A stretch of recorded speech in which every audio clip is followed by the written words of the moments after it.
bulungi. Okuwandiika ekigezo n'okuno genda kutandikako ku Lwokusatu ennaku z'omwezi nga 6 nga abayizi bagenda kuba nga batandika n'ekigezo ekyokubala ku makya ate olw'eggulo bakole social studies ne religious education. Ku Lwokuna ennaku z'omwezi nga 7 abayizi aba P7 bagenda kuba ku makya nga bakola ekigezo integrated science ku makya n'oluzungu mu olw'eggulo.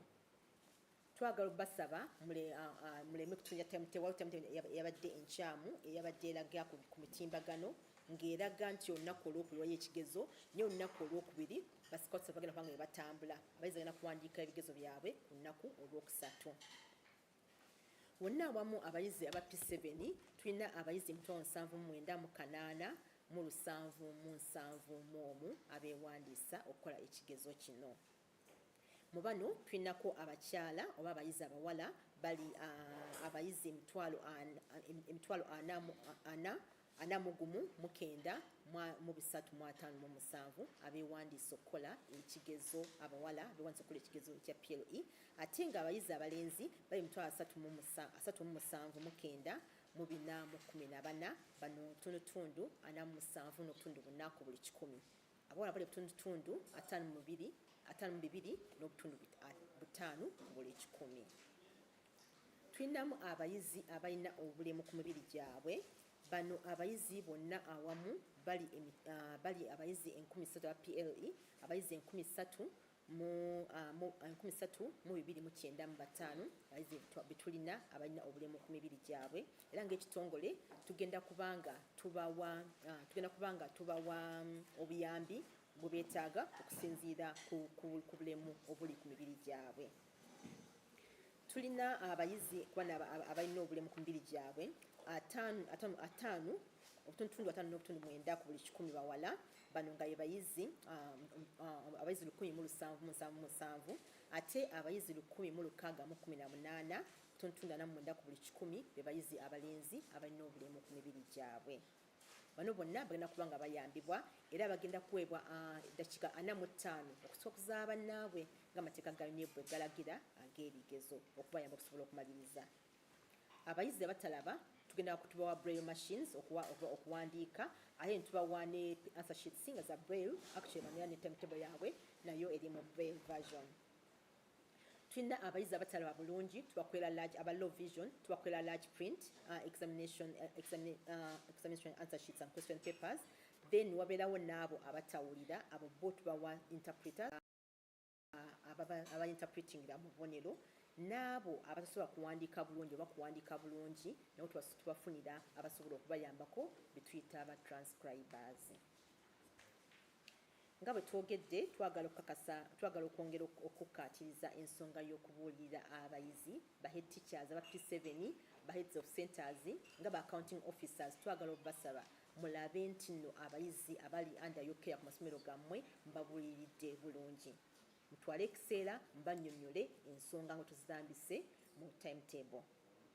Twagala okukubiriza abazadde abasobola mulabe nga mugenda okubeerawo nga abayizi bababuulirira kiyambe abayizi okubazaamu amaanyi kiyambe n'abayizi mpozi okwongera obabuulirirako nga kye muyinza okukola mwe nga abazadde.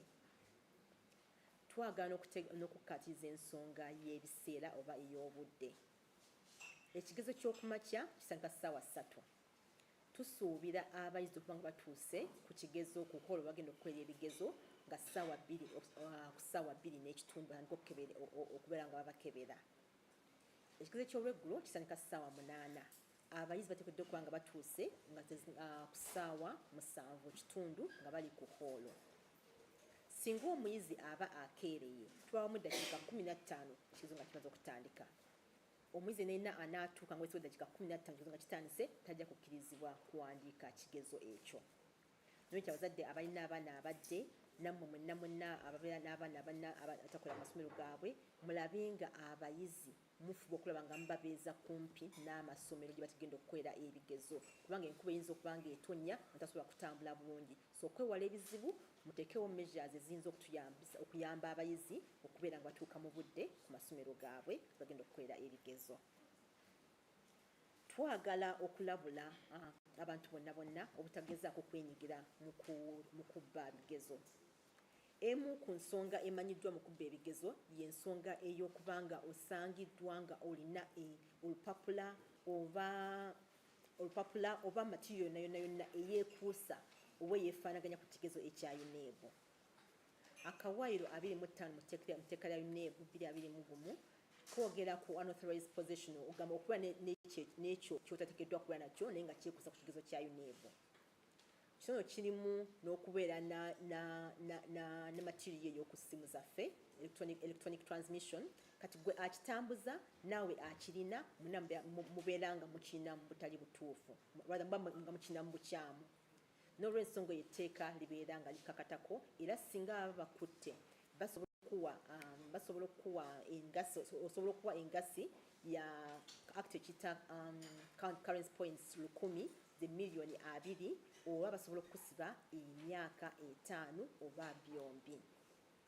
N'olw'ensonga eyo twagala okulabula abantu bonna nti mwewale okubeera nga mubeera mu bikolwa ebyo. Essimu zaffe tuzikozese mu buvunaanyizibwa singa kaba kaze ku group n'olaba nga keekuusa ku kigezo kya UNEB oli n'agamba oba kasasi oba ki ky'oba oyinza okukola wakiripotinga ku poliisi oba kadiliitinge naye togenda mu maaso naye katambuza kubanga singa banakukwata nawe ne wesanga oli ku foramu eyo nga mwenna mwakanya ne mutalopa ku poliisi gujja kuba musango gwa nnagomola. So obeera ku group ng'okayina tujja kusaba otegeeze poliisi oba naffe otukubire ku toll free lines zaffe. Twagala n'okutegeeza abasomesa ba scouts ne ba invigilators bonna batuyambako okuteekateeka ebigezo bino nga bwe tuboogedde nti nammwe etteeka libakwatako. Bw'obanga oli okuteekateeka okuma ebigezo ku lwa UNEB olina obuvunaanyizibwa okulaba nga abaana b'okuuma tebabba kigezo oba abaana b'okuuma tewali n'omu abawa kasasi oba abatawaanya okubeera nga basazaamu ebigezo byabwe. Singa onoobeera olagajjalidde omulimu gwo abaana ne babba ekigezo abaana ne beekoppa nga gwe obadde obakuuma nawe etteeka likwogerako akawaayiro 26 mu tteeka lya UNEB. Naawe basobola okukusiba emyaka 5 oba okuwa engasi ya miliyoni 2 oba byombi. So twagala obakubiriza bannaffe mubeere beesimbu mulabe nga mukola kiki muteekeddwa okukola. Wonna wamu tugenda tukolaganya n'abannaffe abagenda okutuyambako. Tulina aba security awamu ne ba scouts abatuyambako. Tulina omutwalo gumu 13 ba scouts abagenda okutuyambako ate aba security nga mulimu n'abali undercover mulimu bonna bali 6 abagenda okutuyambako okulaba nti ekigezo kino kibeera nga kimalibwa mu budde ate nga kikolebwa mu butuufu bwakyo.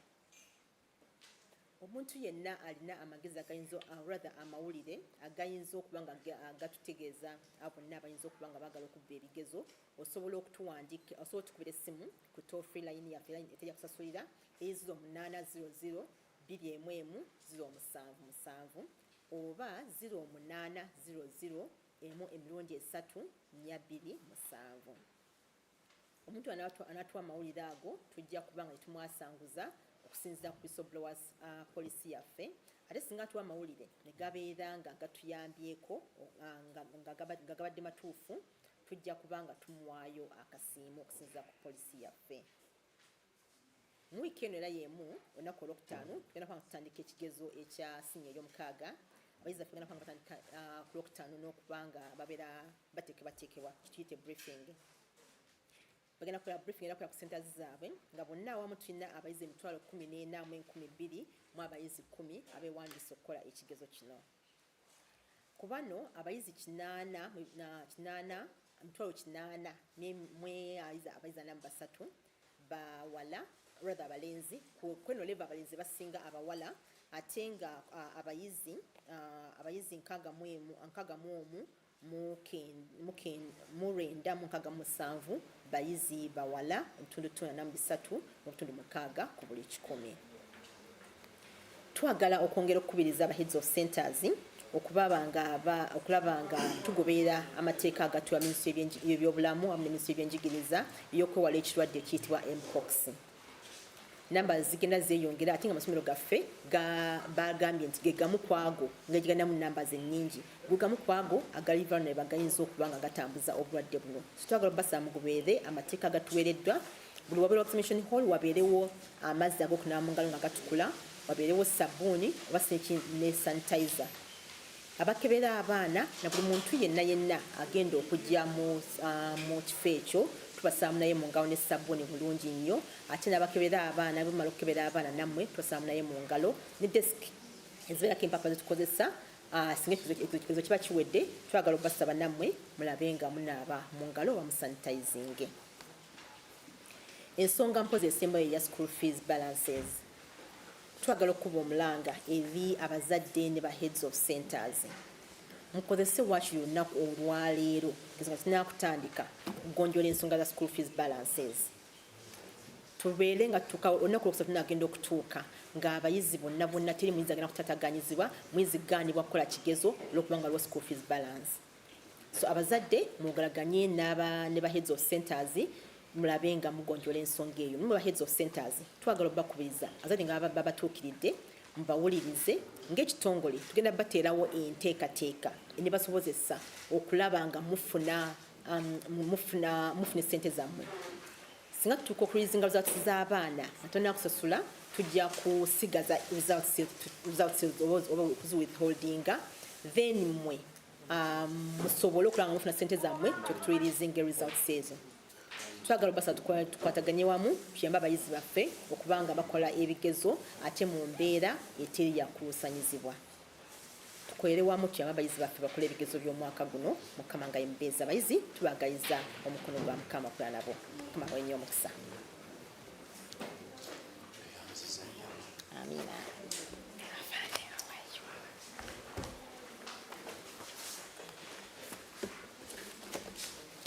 Okay, thank you so much. God bless you.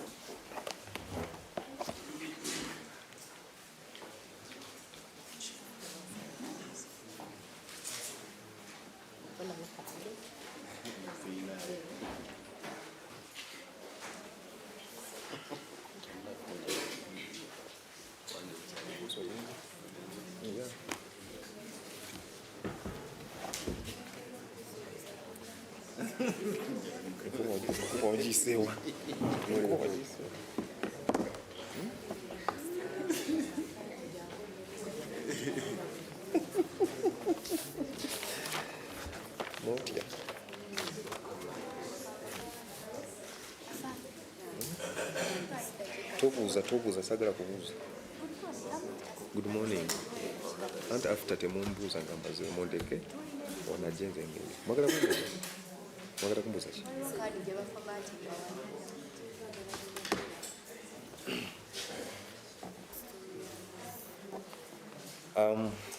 Good morning to everyone. Once again, we are here to update the country on what transpired on the roads across the week. A press briefing on the 4th of November 2024. During last week, a number of road crashes that led to loss of lives and injuries were registered.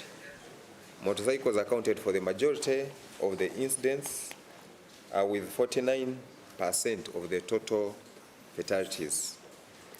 That is 35 motorcyclists died plus 6 passengers traveling on those motorcycles, which makes it 41 people altogether. And this was followed by pedestrian-related crashes with 38% of the total fatalities. That is 32 pedestrians died on the roads during last week.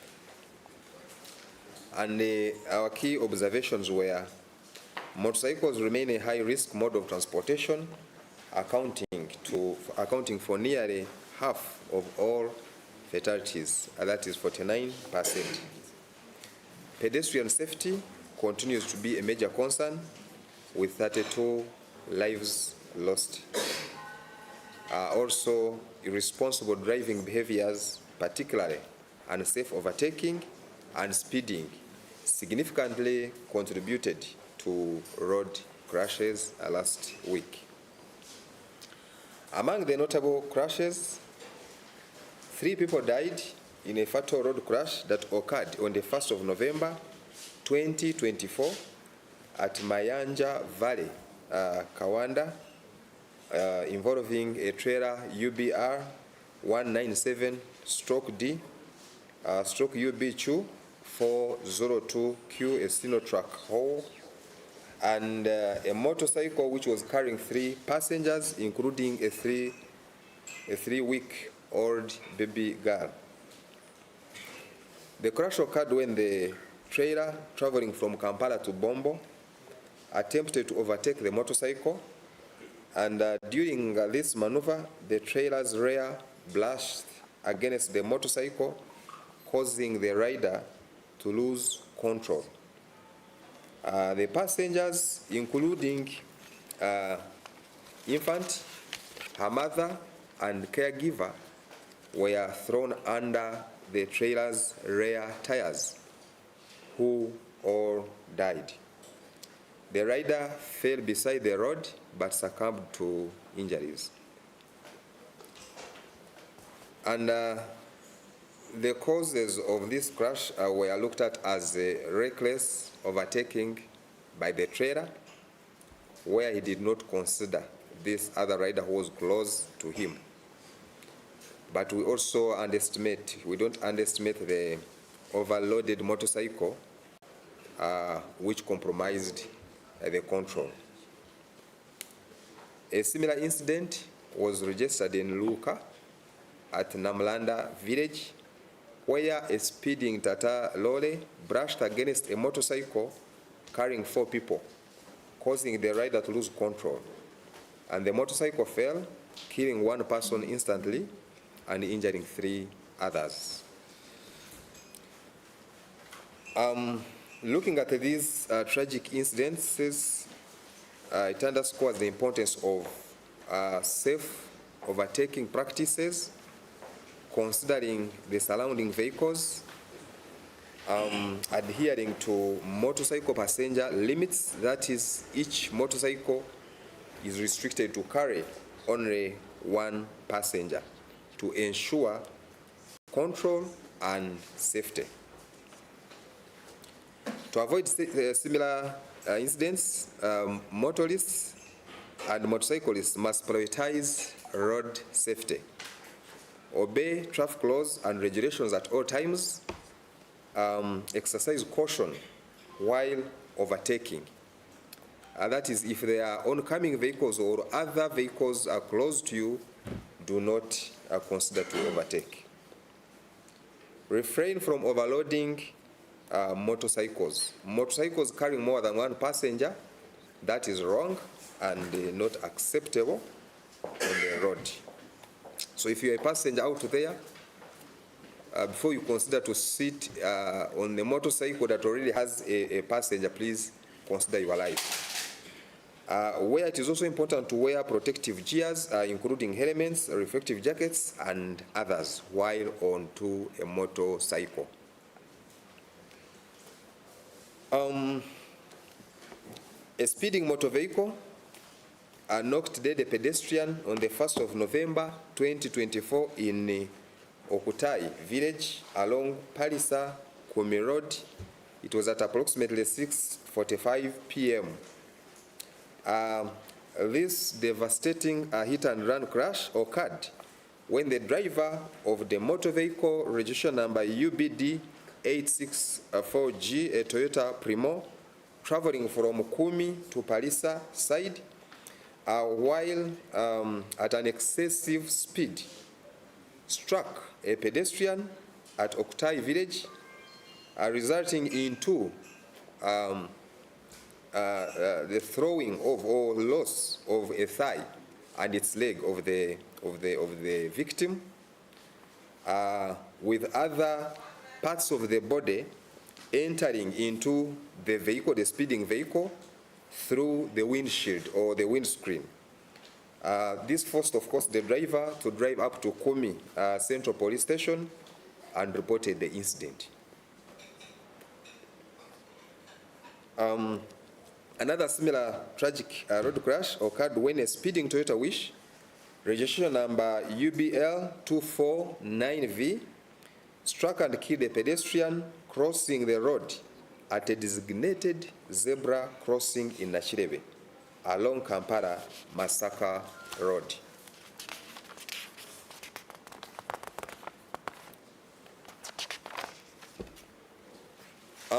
Looking at the causes of these two crashes that I've just shared concerning speeding vehicles, of course, we look at excessive speeding of all vehicles and also failure to yield to pedestrian right of way. These two incidences, plus others that could not have been mentioned here, highlight the importance of adhering to speed limits at all times, especially when we are in built-up places or busy places where we know that we must not drive beyond 30 kilometers per hour according to the new regulations concerning speed. It is important to exercise caution and vigilance while driving, considering other vulnerable road users that use these roads. It is also important to respect pedestrian rights at all times, more especially at designated crossings. So every time we get close to zebra crossings, it is very important to stop and let pedestrians use those areas to cross the roads. We had another crash where 3 people were injured in a serious road crash on the 1st of November 2024 at Nambole flyover, Chireka Bwegere at around 6:30 a.m. It was early in the morning, and the crash involved motor vehicles UBG 615A, a Nissan Fuga, and UAX 036F, a Toyota Hiace. The crash occurred when the Nissan driver traveling from Bwegere to Chireka collided with the Toyota Hiace traveling in the opposite direction amidst heavy rainfall, injuring 3 people, including both drivers and a passenger in Nissan Fuga. The impact also caused the Nissan to catch fire. Now, this is a safety reminder. As the rainy seasons set in, driving conditions become increasingly hazardous, and heavy rainfall. Because of heavy rainfall, some roads get flooded, and also reduced visibility, which pose significant risks to motorists and other road users. Therefore, to ensure your safety on the road, it is crucial to take extra precautions. 1, it is important for you to maintain your vehicle. Check the tires, whether they are in good condition. Check the brakes and the lights of the vehicle or the vehicle that you are using on the road. It is also important to slow down, reduce the speed, and maintain a safe distance. Avoid flooded areas. Do not drive through stagnant water, because you may not know the depth of that water. It is also important for you to increase the visibility while on the road by using your headlights and ensure that the windshield wipers are in good condition and functioning properly. Avoid also overtaking. Never risk to overtake when it is raining, and this reduces the risk of crashes on the road. Moreover, if the visibility is extremely poor, please park aside where it is safe for you. Let it stop raining or reduce, then you can resume your journeys. And by following these simple yet crucial safety tips, you can significantly reduce the risk of crashes and ensure a safe journey. Remember that safety on the road is everyone's responsibility. Stay vigilant, drive responsibly, and arrive alive. On the interventions, we are pleased to report on our successful October road safety sensitization campaigns targeting all road users across the country.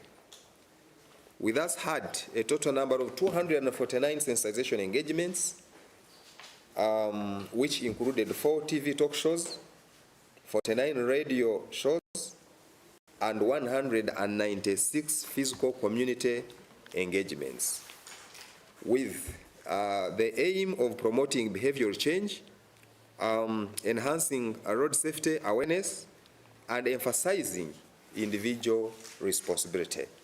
And as a result of these engagements, more especially with the main objective of emphasizing individual responsibility, I would also love or wish to report to you that we had a number of people arrested and detained because of the information that we are getting from the communities.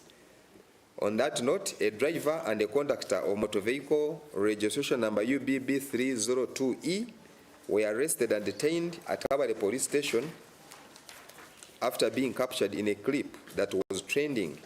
These people were carrying dangerously, and the conductor was also seated on top of the vehicle, which was a Toyota Noah.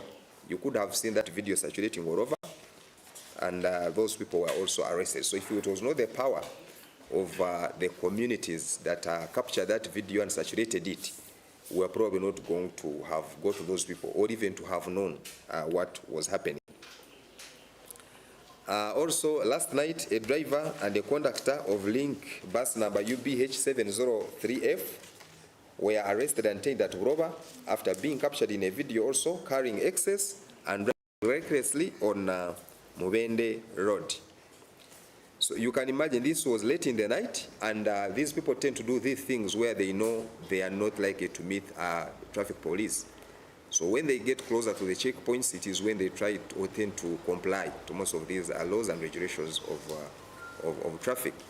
So that's why it is always important that your eyes and your participation in this is very crucial, because for you, in most cases, you are in places where traffic is not deployed or where traffic is not. So your participation in this really helps us a lot in as far as getting or giving us information on violation of traffic laws and regulations on the road is concerned. We thus commend the vigilant citizens who have recorded and shared these incidences and encourage others to do the same. We also extend our gratitude to all other stakeholders, more so the media team, for their invaluable support in supporting road safety sensitization campaigns. Thank you so much.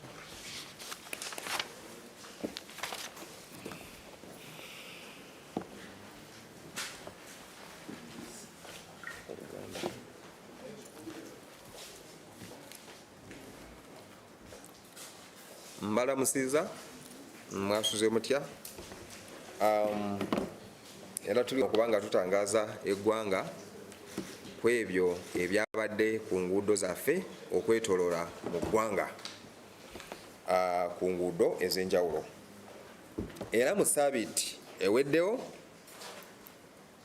twafuna obubenje obw'enjawulo, era buno bwafiiramu abantu ate obulala ne bukosa abantu.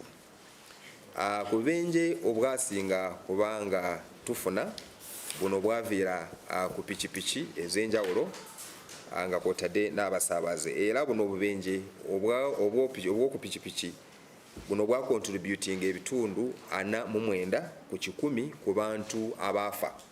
Abantu 35 abavuzi ba pikipiki be baafa mu ssabbiiti eweddewo, ate n'abalala 6 abali batambulira ku pikipiki zino ng'abasaabaze nabo ebaafa. Okutwalira wamu omuwendo gwonna baali bantu 41 abaafiira mu bubenje obwalimu pikipiki, ate nga kwotadde n'obubenje obwaviira ku abo abatambuza ebigere ku nguudo. era buno bwo bwa contributinga ebitundu 38 ku 100 era abantu 32 abatambuza ebigere ku nguudo be bafiira ku nguudo mu bitundu ebyenjawulo mu ggwanga. Obubenje nga bufiira ku pikipiki bukyasigadde nga bwa bulabe eri ku nguudo era buno bwa contributinga kumpi half y'obubenje bwonna obwabaawo kuva ku bidduka ebirala oba ku ntambula endala. Era n'okutambuza ebigere ku nguudo nakyo kyasigadde nga nakyo ng'ekyali challenge ku nguudo, era ensonga lwaki abantu abafa nga batambuza ebigere ku nguudo nabo baali 32. Eneeyisa etali nnungi eri abakolesa ab'enguudo kubanga bwe twogera ku bubenje obwa pikipiki ate tetujja kujjamu emmotoka zino ezikona bano abantu. So eneeyisa etali nnungi oba empisa ezo ezitali nnungi ezikyali ku nguudo nga zino zigenda mu maaso n'okuba nga zireeta buno obubenje, nga kwotadde okuvuga nga n'oyisa obubi ate nga n'okuvuga endiima. Bino byebikyasiza okuba nga bireeta obubenje ku nguudo zaffe. Era mu obwenje bwe twasinga okulaba oba obwali bw'amaanyi ennyo, waliwo akabenje akafiiramu abantu 3 zaali nnaku z'omwezi lumu mu Gwokumi mwaka guno ku kifo eky'Emayanja Vale e Kawanda. Era akabenje kano kaalimu emmotoka ey'ekika kya trailer eno nga ya UBR 1907 kasale D kasale UBQ 402X eno nga ya kika kya Sinotruck Howo. Ate ne pikipiki eyali yeetise abantu oba abasaabaze 3 emwali n'omwana owa weeks 3 ng'ono omwana muwala. Akabenje kano kaabaawo olw'oyo omugoba wa trailer era ono yali avuga ng'ava e Kampala ng'adda e Bombo bwe yagezaako okuyisa ono wa pikipiki.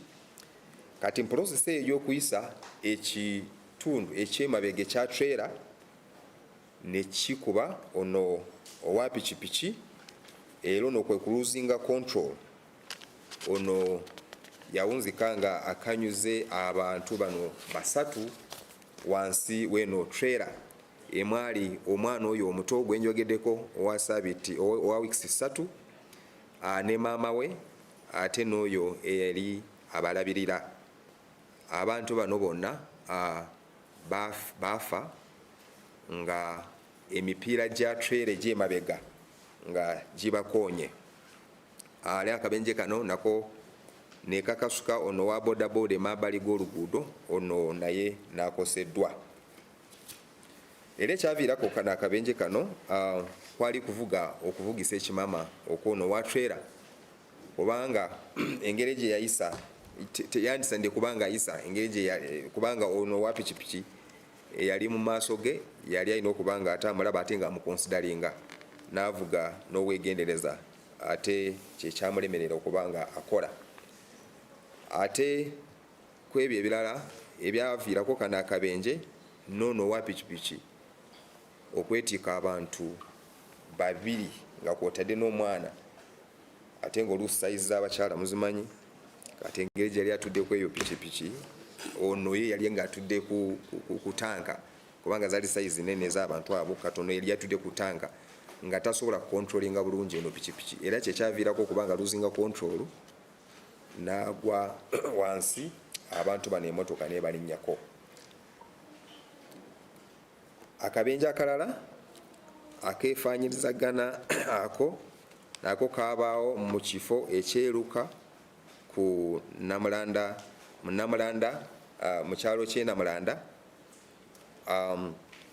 olw'emmotoka eya Tata Lole nayo bwe yakuba owa pikipiki nga byonna mubidda mu direction yemu era n'owa pikipiki naye yali yeetise abantu 3 nga naye wakuna era owa pikipiki n'agwa akabenje kano kaviirako okufa kw'omuntu omu yali musaabaze ku pikipiki ate abalala nabo ne bakoseddwa bubi ennyo. Era kuno okujjukiza eri abo bonna bakolesa enguudo.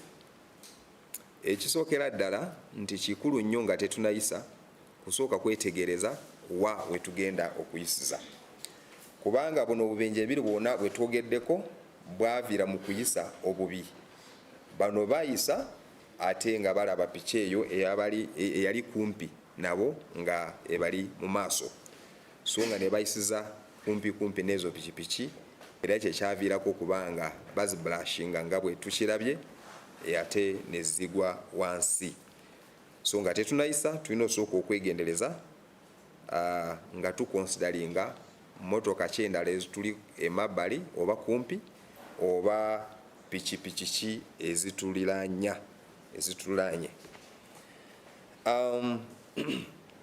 Kikulu nnyo nakyo okumanya nti aba pikipiki, kubanga nze mu kulowooza kwange nti abaana aba pikipiki singa baali beetise omuntu omu oba nga bali bokka bandisobodde okuba nga bakontrolinga ebidduka byabwe ate ne batagwa wansi.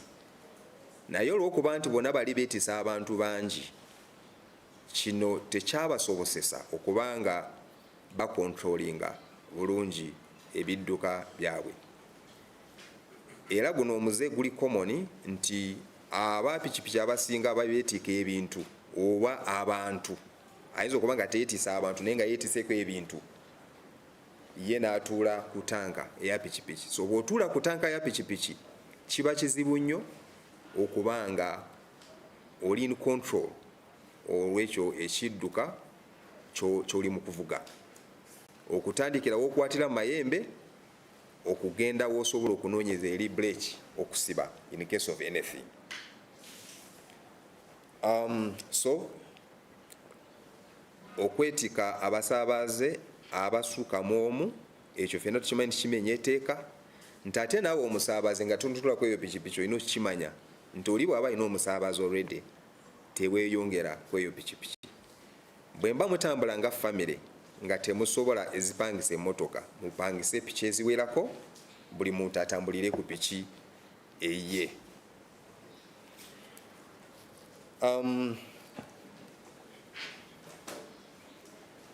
Obubenje obulala, akabenje kano akalala kaaliwo ennaku z'omwezi lumu, mwezi ogw'Okuminagumu, mu kifo oba mu kyalo ekyamanyiddwa nga Okutayi ku luguudo olw'Epalisa 10. Akabenje kano kaabaawo olw'emmotoka ey'ekika kya Toyota Primo UBD 864G bwe yali edduka ennyo ku luguudo luno nga eva sayidi z'e10 nga edda mu Epalisa, era omugoba we n'emmotoka n'akoona ow'ebigere eyali asala ekkubo. Ng'amaze omukoona, ekitundutundu eky'okugulu n'ekisambi bino byakutuka ne bisigala ku scene oba gye yamukoonera, ate ebitundu ebirala eby'ono omuntu ne biyingira mu mmotoka nga biyitidde mu ndeberwamu ey'emmotoka mu maaso. Era kino nekiwaayiriza omugoba we n'emmotoka okuvuga mpaka Ekkuumi ku poliisi gye yaripootinga kano akabenje. Akabenje akalala nako kaaliwo olw'emmotoka eyali edduka ennyo ey'ekika kya Toyota Wish registration number UBL 249V. Era ono naye n'akoona ow'ebigere eyali asala ng'ate ono ye asalira ne ku zebra crossing mu kifo eky'ena kirabe ku luguudo olw'e Kampala Masaka. Era ku n'obubenje bwonna bwaviira ku abo abagoba abazina emmotoka abaali bavuga endiima, ate nga n'obutagoberera ago amateeka gaprotectinga abakolesa ebigere ku nguudo. So kikulu nnyo nti bwe tuba nga tukolesa zino enguudo tulina okuba nga tugoberera eri amateeka agafuganya ku nguudo agakwatagana ne sipiidi. Ffenna tumanyi nti mu mateeka amapya ga speed gagamba nti toyina kuvuga okusuusiza speed 3 ku 100 nga oli mu bifo ebirimu abantu bangi oba ebirimu activities ennyingi. Kikulu nnyo nakyo nti buli we tuba nga tuvuga tulina okusigala nga twegendereza eri abantu abalala abakolesa gano amakubo, ng'omuli abakolesa ebigere, aba pikipiki oba n'ab'emmotoka abalala. Ate nakyo kikulu nnyo okuba nga respecting oba tuusa ekitiibwa eri zebra crossings, nti nga abavuzi b'emmotoka buli we tutuuka ku zebra crossings tulina okuba nga tugendera speed gye tuba nga tuvugirako, oluusi ne tuyimirira nga bwe babaawo omuntu ng'ayimiridde ng'ayagala kusala, oyo ne tumuwa akakisa oba akaaganya akasala ekkubo ng'akoleseza zebra crossing. Akabenje akalala kano kakosa abantu 3, kano kaali enamboole ku flyover nazo zaali nnaku z'omwezi lumu mu Novemba mwaka guno, era akabenje kano kabaawo olwa omuvuzi w'emmotoka eya UBG 615A eno nga ya kika kya Nissan Fuga bwe yali avuga ng'ava ebweyogere ngadda ekireka, ono n'akonagana n'emmotoka eya Toyota Hiace yali eviira mu opposite direction. Akabenje kano kabaawo ng'enkuba eri mu kutoonya nga y'amaanyi ennyo, era ne kaviirako okukosa kw'abantu 3. Akabenje kano era emmotoka eno ey'ekika kya Nissan Fuga yakwatibwa omuliro. Era kuno okulabula eri abo bonna abakolesa enguudo naddala mu biseera bino eby'enkuba. Ffenna tulina okumanya nti okuvuga mu budde buno si kyekyangu ekiri awo, so olina okubeera mwegendereza ennyo kubanga biba bintu bingi ebicontributinga ku bubenje naddala mu biseera bino eby'enkuba, ng'omuli enkuba ebanga etoonya ennyo nga kwotadde oluusi n'amakubo aga floodinga oba ne gabeeramu n'amazzi mangi, ate nga n'obutasobola kubanga olaba bulungi eri gy'olaga. Bino byonna era n'ebiteeka abavuzi abakolesa enguudo zino ku bunkenke. So okwewala ebyo byonna oba n'okulwanyisa buno obubenje naddala mu biseera bino, ekisookera ddala olina okulaba nti emmotoka yo nnamu nnyo bulungi, ng'emipiira yonna kweri, kubanga emmotoka nga terina mipiira mu biseera eby'enkuba eba eseerera nnyo ku luguudo. Ate nti n'okulaba nti emmotoka yo esiba bulungi oba brakes zaayo zikola bulungi, so nga kwotadde n'amataala, kubanga buli tubanga tuvuga mu biseera bino eby'enkuba olina okuba nga oteekako amataala go. So amataala bwe gaba nga tegakola kiba kizibu nnyo eri abantu abalala abakolesa zino enguudo okuba nga bakutegeera oba bamanya nti oli ku luguudo. Nakyo kikulu nnyo okuba nga ate tukendeeza speed yaffe mu biseera bya nkuba, ate n'okusigala nga tulekaako oba tukeepinga distance emmotoka ze tugoberera oba nga ezitugoberera. Bw'oba ovuga teweekaka okuyingira oba okuvugira eri amazzi agaliwamu oba gayimiridde, kubanga tomanya ago amazzi gayinza okutwala emmotoka. Tuzze nga tubiraba, oli yeefoosinga awali amazzi nga tamanyi wa wegakoma, ate ne gamaliriza nga emmotoka gagibisse oba nga gagitutte. So weewalenga okuyingira mu bifo ng'ebyo oba n'oyagala okuba nga oyitamu.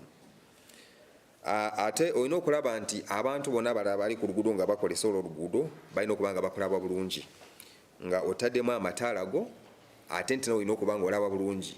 Wipers zino zivene zetumanyi nti zirina okuba nga zitambula bulungi ate nga zikola bulungi, ate nga kweziri kubanga waliwo nezino ezagwerera nga teziriiko, ne bwe zisiimula tezisobola kusiimulako bulungi, so n'osigala nga tosobola kulaba. So olina okulaba nti ziri bulungi ate nti ziri kiriya, nti zisiimula ku ndeberwamu yo nti ate naawe olaba ekyo ekiri mu maaso nti n'ekirala nti ne AC yo erina okuba nga ekola bulungi kubanga bw'oba nga totaddemu AC ne clearinga endeberwamu yo mu maaso era oba tosobola kulaba ki ekyo ekiri mu maaso kitegeeza nti ojja kukoona oba nga bajja kukukoona so AC bwe batekola nakyo si kirungi nti emmotoka eyo gikulisa. Twewalenga okuyisa ng'enkuba etoonya toriskinga togeza n'oyisa ng'enkuba eri mu kutoonya ng'oli mu kutambula gumiikiriza tambulira mu leeni yo manya nti obudde bwonna eri wabaayo emmotoka nga nayo eyita ate gwe kyotosobola kulaba olw'enkuba oba olwa weather etali nnungi. Ate bw'olaba nti mu budde obwo tosobola kutambula olw'enkuba eri mu kutoonya ennyo teweekaka parking awali safe linda enkuba ekendeere oba eggweeyo olyoke otandike amagenda go. Bwe tugoberera bino byonna bye tuzze nga twogerako tujja kuba nga tulwanyisa oba nga tukendeeza obubenje ku nguudo. Jjukira nti obutebenkevu ku nguudo buba buvunaanyizibwa bwa buli muntu. Beera bulindaala, beera mukkakkamu, vuga n'obwegendereza ate nga tuuka nga oli mulamu. Ku interventions oba ku ebyo bye twakoze mu mwezi guno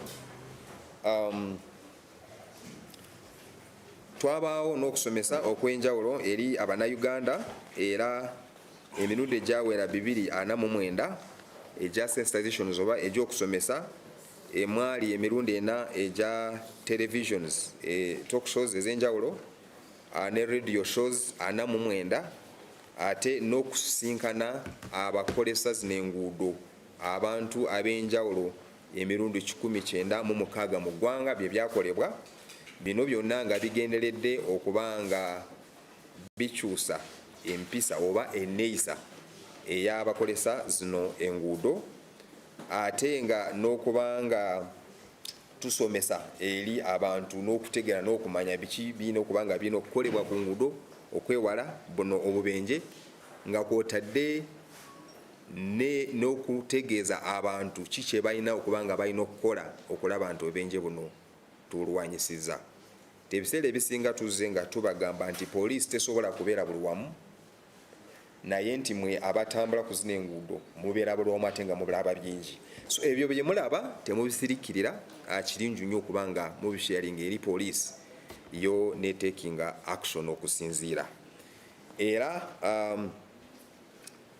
tuli basanyifu nga poliisi kwabo abantu abaavayo ne baba nga basharinga naffe videos etwalaba ku X handles oba ne ku mikutu emirala egya social media nga gitrendinga ate naffe era tuzze wano okulipotinga nti twagenda mu maaso n'okubanga abamu nga tubakwata. Ekyokulabirako omugoba ow'emmotoka ne kondakita ab'emmotoka eyali ey'ekika kya Noah UBB 320E bano bakwatibwa era ne batwalibwa ku poliisi ey'e Kabale era gye babakyajinga emisango egy'enjawulo. Bano bali mu kavidiyo akali ka trending nga ono nga ali mmotoka atadde abasaabazi nga bajjudde munda ate ku nguudo n'ateekako emigugu oba ebintu bingi ate ne kondakita ye teyalina wakutuula munda ye n'atuula ku ngulu w'eno emmotoka eya Noah.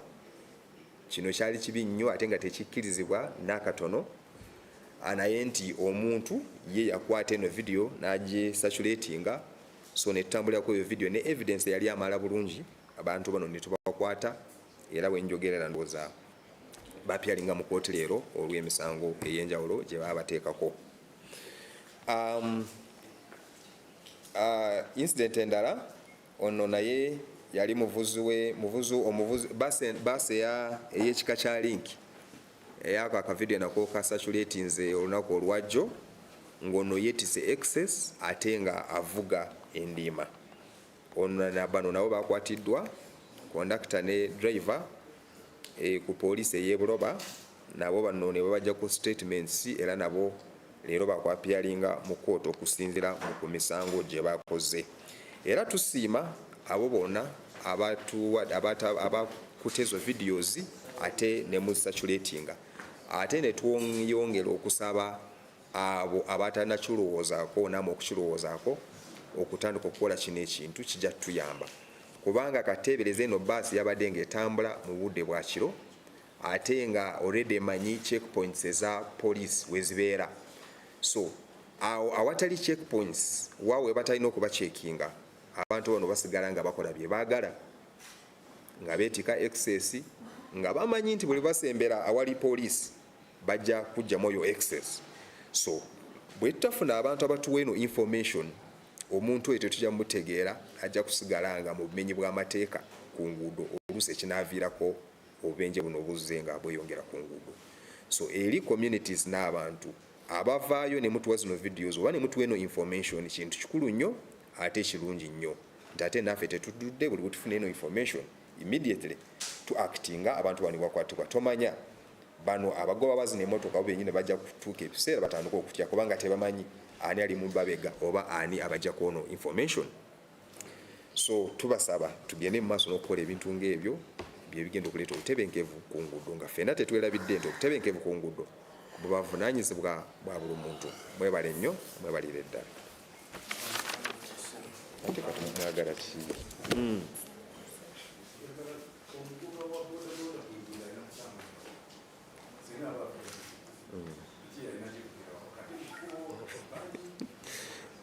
omugoba wa pikipiki alina okutambula ng'abalala bwe batambula kubanga naye alinga wa motoka ku luguudo era naye aba akipinga left ku luguudo so bw'abanga wakuyisa ensobe abasinga gye batera kukola bw'aba wakuyisa nga wa pikipiki abasinga oluusi bayisiza ku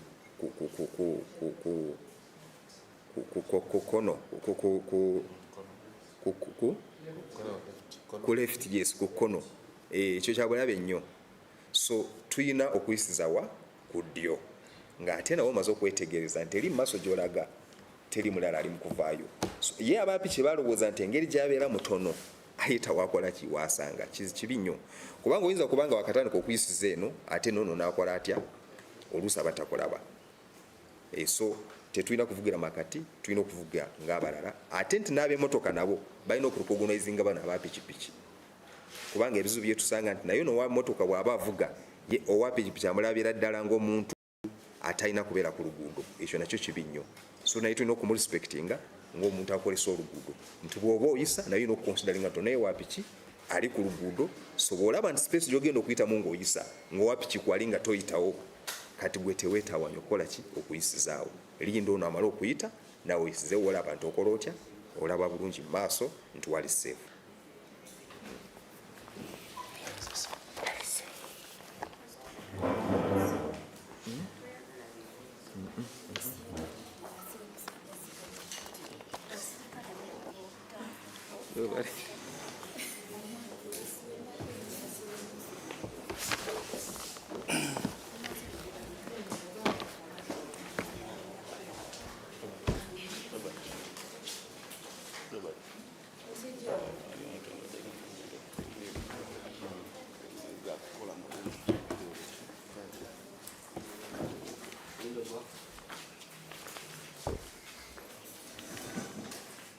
Good morning. I have only 2 incidents to share. The police at Kabalagala recovered a pistol. The recovery of this pistol follows an incident, a foiled aggravated robbery incident that took place in Namuongo A Zone, Bukasa Parish, Machinde Division in Kampala. On the 2nd of this month at about 9:30 p.m. in the evening. It is alleged that at about 9:30 p.m. in the evening, a boda rider, 48 years of age, who had parked his motorcycle nearby Mama Mia supermarket along Bukasa Road, had people alarming, and after the alarm, he immediately saw 2 men emerging from the said supermarket while running towards him. He started his motorcycle, gave a chase, He was joined by other people in the chase. One man disappeared from his sight, but he continued chasing one along 8th Street at Namuwongo taxi stage. They managed to arrest the suspect, and during his arrest, he threw something in one of the trenches around.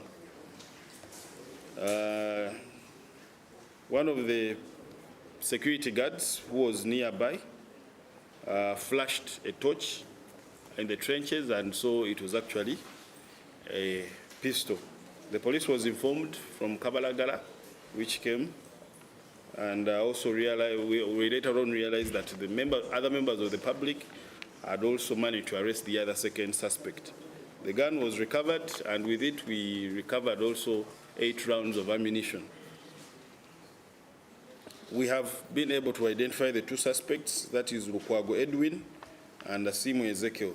They are currently with the flying squad unit for further interrogations on how they got to be in possession of this gun, which of course are unlawful.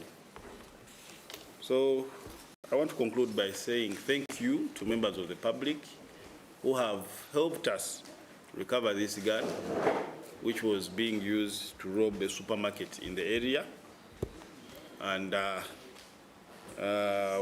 their vigilance was very, very paramount in making sure that this gun is recovered, and also we shall be processing the suspects to see if they participated in any other crimes previously. Of course, the gun has been taken on by our ballistics experts who will compare it with different crime scenes that have happened in the past, and if anything relates to them, we shall be giving you more details, and of course for them they'll be having more questions to answer.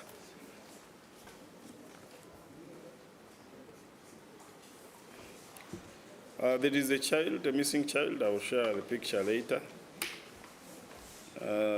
Child is 4 years of age, a pupil of God's Preparatory School, Uganda, in baby class, under the boarding section. She is a daughter to Charukunda Christine and Kamalikom. This gentleman is believed to be working in Guru.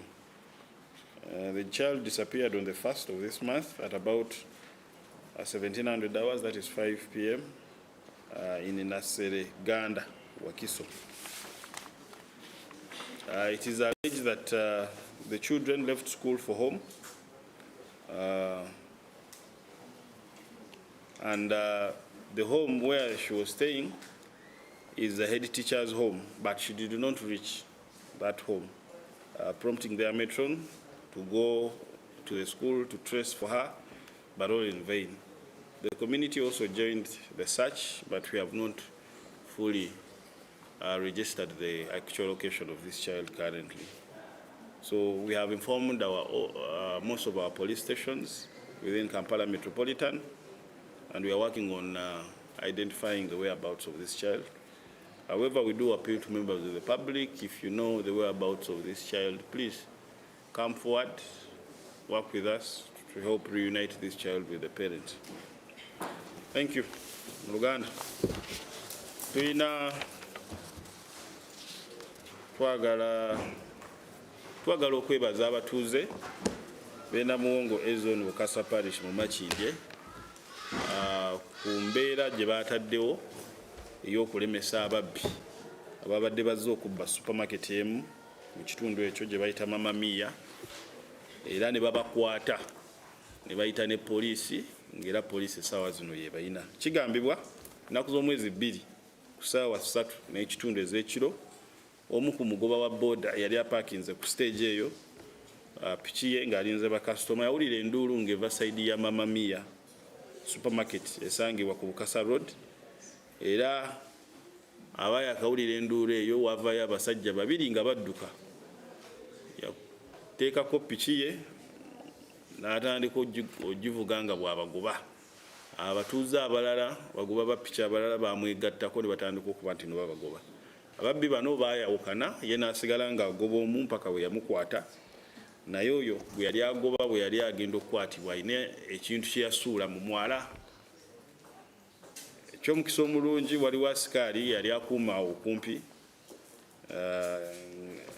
wa SGA yalaba omwami ono ng'alina kyasuddeyo n'akubayo tooki mu mwala eyo okwetegereza nga mundu ya kika kya sita era olwabadde okugyetegereza ng'erimu amasasi 8. Poliisi yategeezeddwa nejja w'emmundu eno era ng'essaawa zino erina abakugu baffe wano e Naguru okwongera okugyekebejja oba erina emivuyo oba obubbi obulala bwe yali yenyigiddemu n'okumanya ani nannyini mundu eno omutuufu. Kunoonyereza kwe tukoze tutegedde amannya gaabwe, omu ye Lukwago Edwin ku bakwate, omulala Yasimu Ezekiel. Bano oluvannyuma lw'okukwatibwa baatwekebwa poliisi ya Kanyogoga era essaawa zino flying squad yamaze dde obbajjayo okwongera obbabuuza 45. Tujja kuba tubategeeza ebisingako wanaaba waliwo ekipya naye ng'okusingira ddala twebaza abatuuze b'omu bitundu bino ebyebukasa Namuwongo ezooni okuba nti no basobodde okwasizaako poliisi okuba nti no bafunza ababbi bano ne babasuuza n'emmundu. Mwebale nnyo. Waliwo omwana ali mu kunoonyezebwa. Omwana ono alina emyaka 4 ng'era asomera ku God's Preparatory School Uganda. Ali mu baby class era ng'abadde mu boarding section. Kigambibwa omwana ono ng'amannya g'amatuufu ye Namula Elizabeth yabula kuva ku ssomero we baamutegeeza adde waasula. Waasula asula mu maka ga head teacher era kigambibwa yali ava ku ssomero ng'adda mu maka ga head teacher yabulira mu kkuba awo teyasobola tutuuka. Metroni yatandika omunoonya ku ssomero ne mu kkubo ne paka kati tebannamanya mayitire ge. Abatuuze beegasse ku muyigo naye mpaka kati tetumanyi mwana ono gyali. Ngeri yemu tukubiriza abatuuze ebitundu ebyo oba mu Kampala n'emiriraano. Tukoze ogwaffe ogw'okutegeeza poliisi yonna nti omwana ono yabuze era nga yabula ennaku z'omwezi 1 omwezi guno ku ssaawa nga 11 ne twongera okusaba abantu oba olabye ku mwana ono tegeezaako poliisi ekuli okumpi kyokuba nti tumukwasa bazadde be. Mwana ono maama we ye Kyalukunda Christine nga taata we ye Kamaliko ssaawa zino tali mu Kampala agambibwa okuba nti naali mu bitundu by'eggulu. So okunoonyereza kwe kukyagenda mu maaso.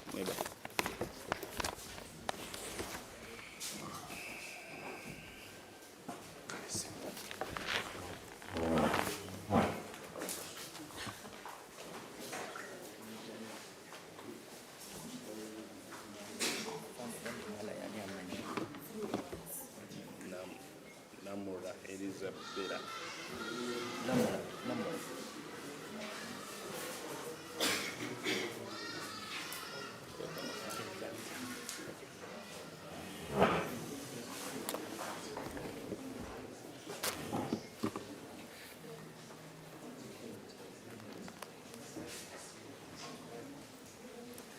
Good morning, our listeners. Good morning, those viewing us. Equally, a good morning to the Fourth Estate.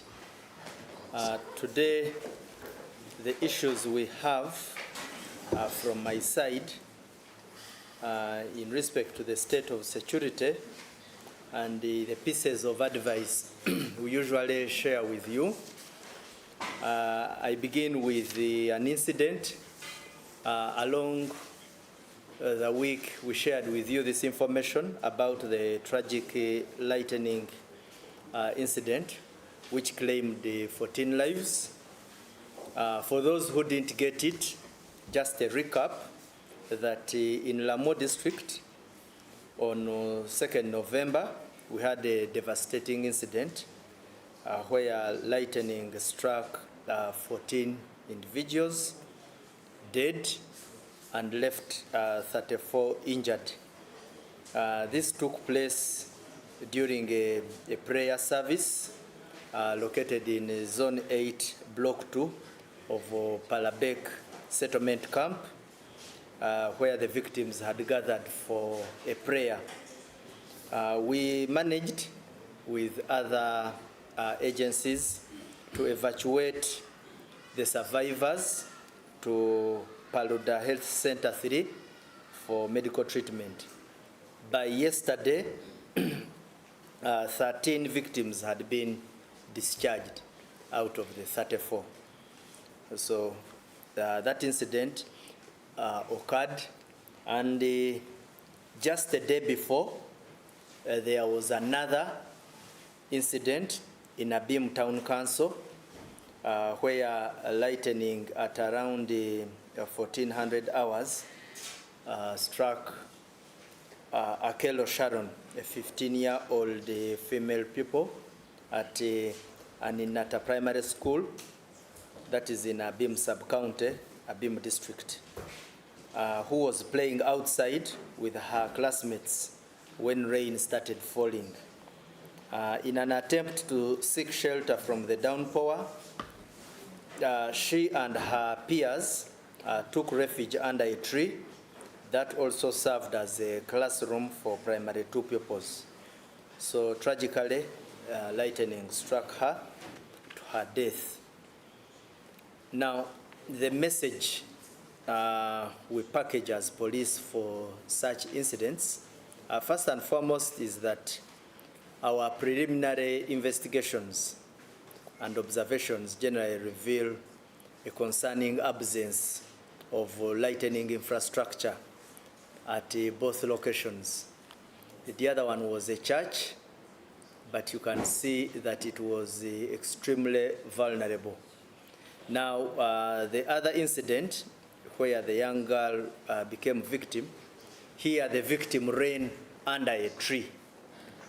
So, and this is where it begs that we share advice with the public on certain safety measures that should be undertaken in light of such threats. You will also recall that the rainy season is taking a firm grip. We are experiencing a bit more frequent rains, so accidents of this nature or incidents of this kind become likely more than before. One, the first piece of advice is on seeking shelter immediately. And we say that at the first sign of thunder or lightning, one should seek shelter in a fully closed building. Avoid structures that are not fully enclosed, such as pavilions or tents, which do not provide adequate protection. Sometimes you find incidents where it's a football match and people run under a pavilion thinking that they have run away from the threats that come with the heavy rains. We always advise that people go into enclosed structures. Similarly, we advise them to always stay indoors.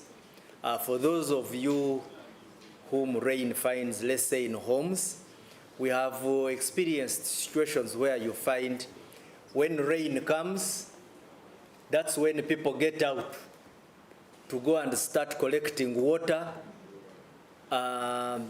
Sometimes that's when they remember to go and I don't know how I can explain it in English. Sometimes you find animals are out and now somebody has to go to bring them into a shelter.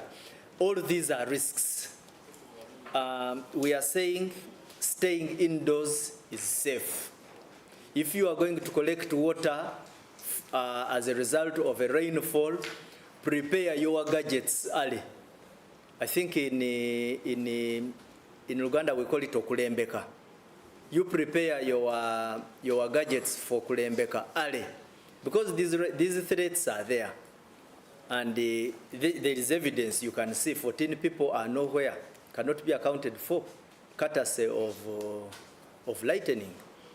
The other advice, we also advise the people who especially use water transport that where possible, it is usually and highly advisable that you seek to go to the shores. Of course, there are unavoidable circumstances where you find people have already drifted deep into the middle or far distance into the water body. That's a different case altogether. But where travelers can access the shores of the water body, it is usually advisable, because water is a high conduct of electric current, and we fear that we can register such accidents. So we have to advise people appropriately. Then there is also advice, which is technical, of course, staying away from metal objects. Our brothers who are in the welding environment, you find somebody holding onto a metal equipment. These ones are also, they increase the risk of being struck, because metals conduct currents with ease. So this was a very unfortunate situation, and we advise people or the public out there to take our advice. In the event of such an accident, always remember to reach out to the nearest police for assistance. Police can coordinate with other agencies, medical and otherwise, to see that you get immediate attention. Then the next issue we wish to share with you is an operational situation. We had an armed robbery in Mityana, where we managed to apprehend 8 suspects following an attack on a businessman and his wife. On 5th October, at around 9 p.m. in Buswa Bulongo Cell, Busimbi Division of Mityana Municipality, an armed group attacked one Mugwanya Henry, a 37-year-old businessman and an operator of mobile money, along with his wife, Nyanzi Betty. The couple, residents of that area mentioned, were returning home in their vehicle when they were ambushed by the assailants with pangas and sticks.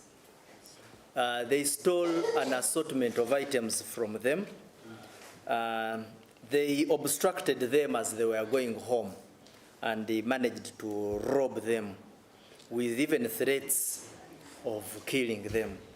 Now, following that incident, the matter was reported to police in Mityana, which managed to put their resources together, all intelligence and other capabilities. They managed to apprehend the suspects, whose names we shall share on our platforms. They also recovered a number of items, which included a Samsung Galaxy phone, which belonged to the victim.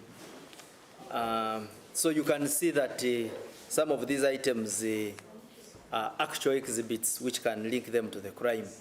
They also had a silver Toyota Wish vehicle, registration number UBB 560K, which was the car we believe was being used in the robbery. 2 motorcycles were also recovered. Now, we also recovered police FFU, that is a field force unit, madoa warm suit, those jackets you see with our policemen usually. So we recovered a warm suit from the suspects. We recovered a pair of handcuffs. Then, of course, we found them with pangas, marijuana. This one usually never misses among these kind of groups. We found them with the military jungle boots and also an army headdress. By army, I mean the UPDF. The robbers utilized the motorcycles and the aforementioned Toyota Wish car during the crime. This Wish car, we impounded it, and when we impounded it, we found the driver of the vehicle, Tumwekwase Innocent, in Chambogo. So we impounded this car from Chambogo. We made a search where we found most of the items I have mentioned. Now, when we also went to Mwekwase's residence in Kakajo, Weyogerere, we uncovered again some of these items I've mentioned, but particularly the jungle boots and the army headdresses. We even found him with photographs where he's clad in military attire. This Tumwekwase Innocent has since shared with us vital information concerning his involvement in the aggravated robbery. So we thank all our troops, all our persons who were involved in this exercise leading to these people's arrest. The third item, again, this one is not news, but I have to talk about it, about the viral video, which you also have a lady, very, very terrible video, depicting, I'm sorry even to call her a lady, a woman.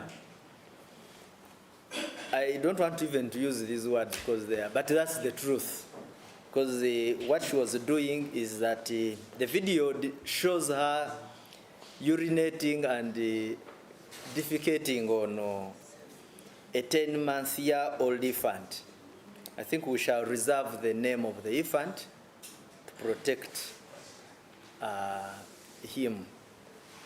Now, it is alleged that the child's mother had left the toddler in the care of this suspect, who then subjected the child to this horrific act.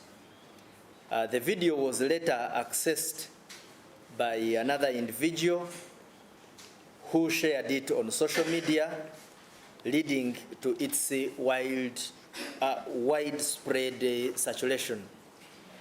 Police picked interest in the matter, and that was on the 1st November at around 9 p.m. We managed to apprehend Namwanje Stella. But yeah, I suspect it should have been Namwanje.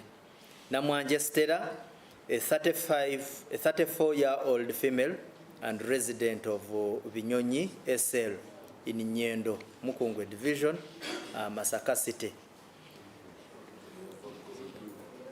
But as police, we seriously condemn what we saw.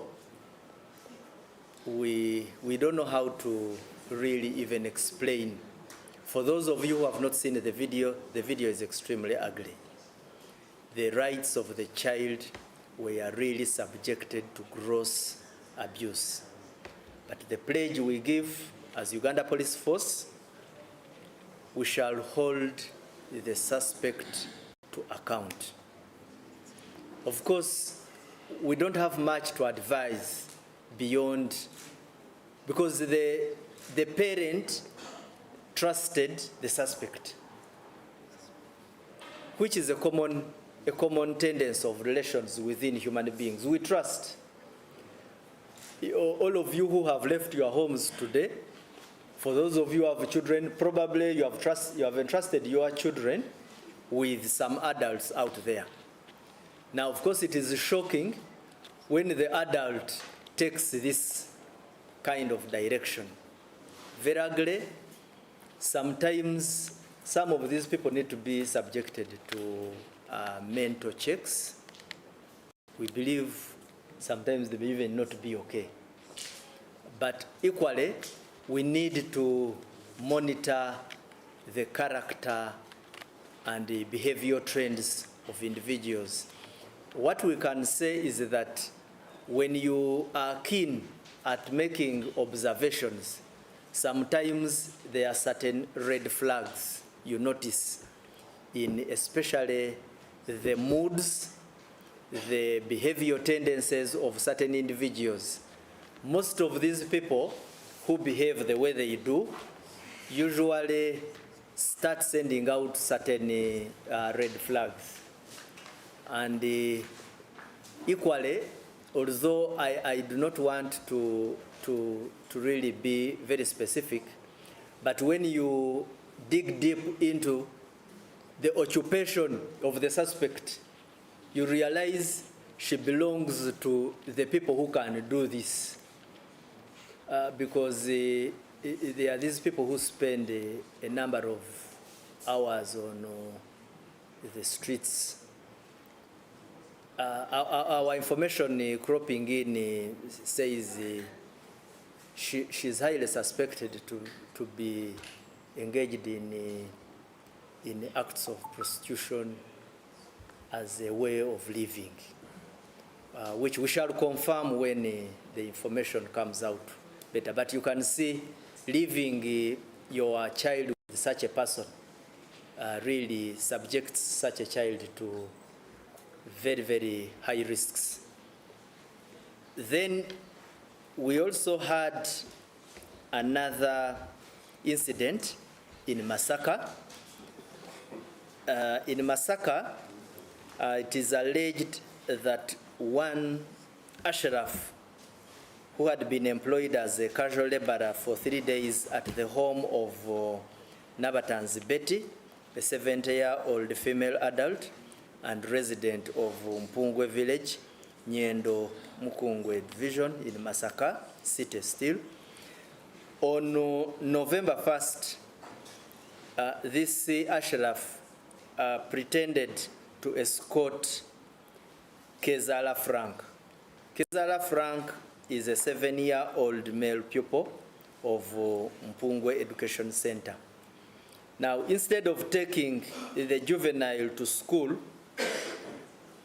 he abducted the child and immediately started demanding ransom of 4 million shillings.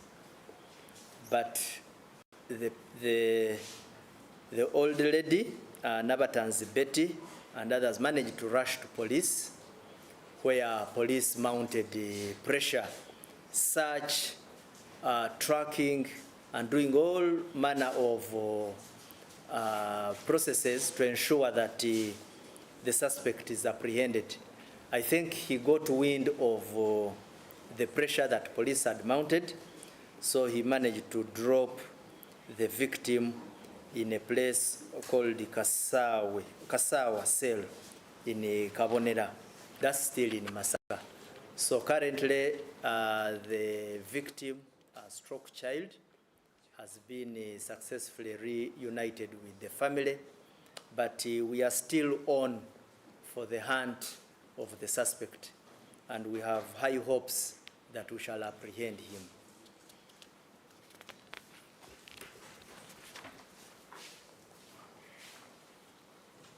We had another incident also of a kidnap in Kampala. This one was on 29th October 2024 at around midday in Chigaga zone along Sarama Road.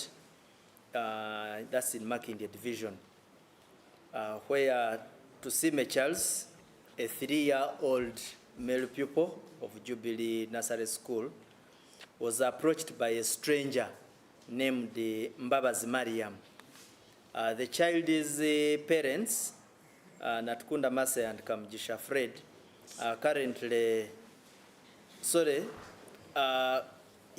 Natkunda Mase and Kamjisha Fred are currently residing in Saudi Arabia. So they left the child in the hands of Sechansi Fred, who is a paternal uncle. So this Mbabazi Mariam comes, settles, and starts engaging, engages people at home. He pretends that he was looking for Sechansi Fred, who was not around at the time. Then when he realized that they had lost attention on the kid, he kidnapped that child and left. When the matter was reported to police, the child was detected to be, and the suspect were detected to be in Iganga. We managed to apprehend the suspect from Iganga, and he is currently in police custody. The message still we want to share with all our viewers, the families out there, you really need to pay attention and observance on these toddlers.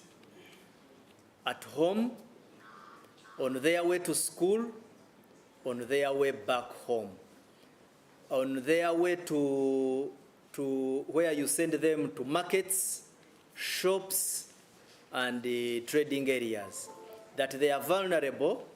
So you really need to, on most occasions, we advise that they should move while accompanied by adults. And also, even when accompanied by adults, we have registered cases where an adult is inattentive. Actually, there was a case in, I think it was in Jinja last week. An adult went to a clinic. So when she was being attended to in a lab, I think she was taking blood samples, the kid strayed and disappeared. Then she started looking around. The kid could not be found. Only that later, when she reported the matter to police, but later we found that the kid had been discovered, although she did not volunteer more to tell us how, because sometimes we are interested to know the how, so that in case there are suspects in there, so that we can take action. So we appeal to parents, guardians, and all persons responsible for juveniles to pick keen interest. The other issue I wish to share with you is about mob justice. Once again, we are registering mob justice. I don't know even why they call it justice, because what form of justice is this, where the accused person is not granted an opportunity to give his side of the story? I think this is just mob action. And on November 1st, 2024, at around 3 p.m., police received a report of mob-related murder. I think this is the best description. In Kabiri's cell, that is Kabiri's parish, that is in Kasese district, within Lake Katwe sub-county. Now, upon their arrival, police found 2 unidentified suspects who had been killed by an enraged mob.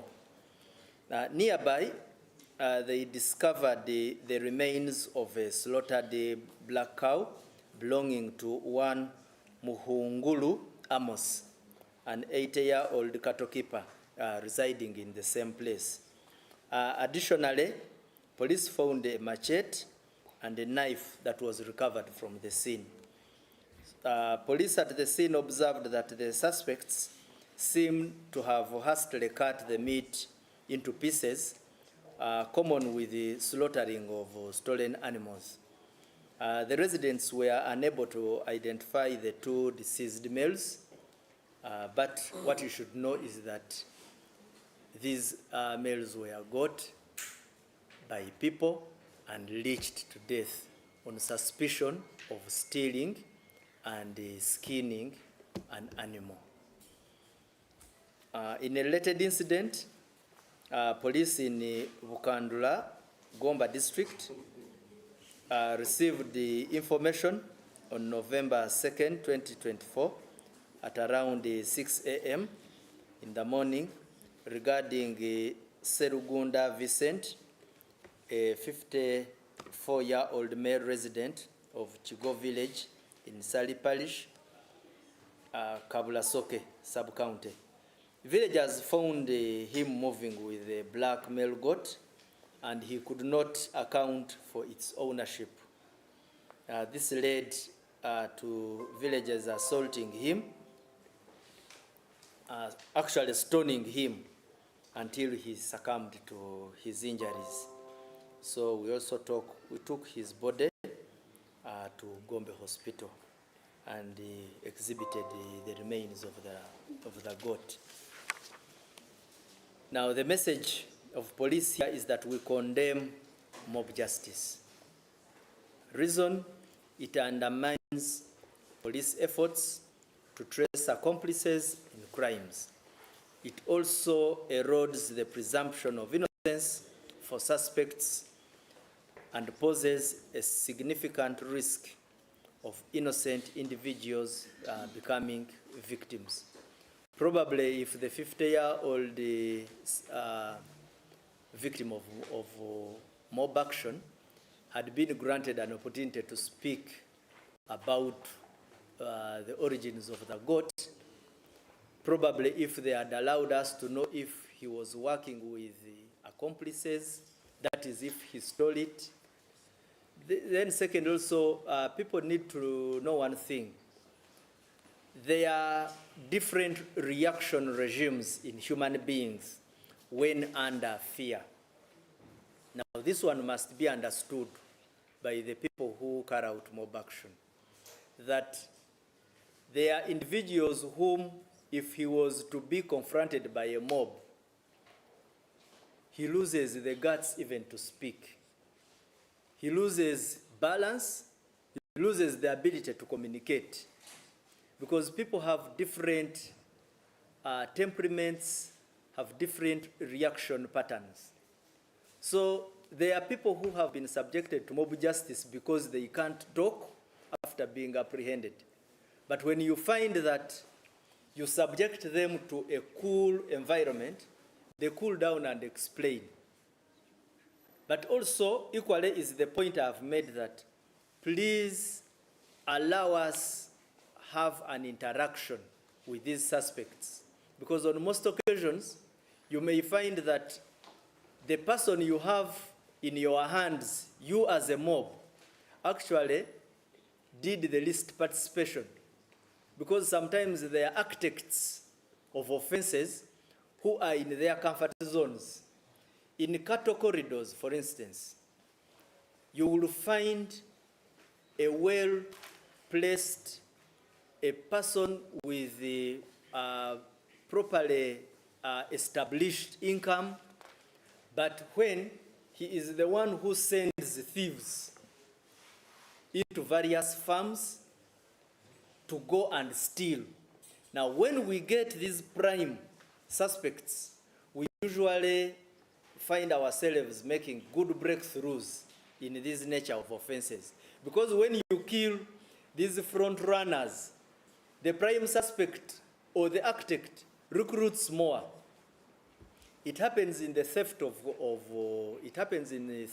cotton, coffee. Those coffee plantations you see being raided by ragtagged looking suspects. sometimes you find they are very smart architects at the back of these activities. So you need to give police an opportunity at times to do investigations that go up to the doorsteps of these architects. So that's a very important message which I really request that people take seriously. Just a few minutes ago, he was giving you an example of a case where a pistol was recovered. That pistol, if they had just killed the suspects straight away, a lot of information was going to be lost. You will find that that pistol may not belong to the suspects. That pistol belongs to somebody else who could have hired it out. Now, how do you know that? Sometimes it is easier when the suspects talk. But if you put them out of action, oh, my friend, you make our work as police very difficult. So summary executions, ladies and gentlemen watching us, we condemn them.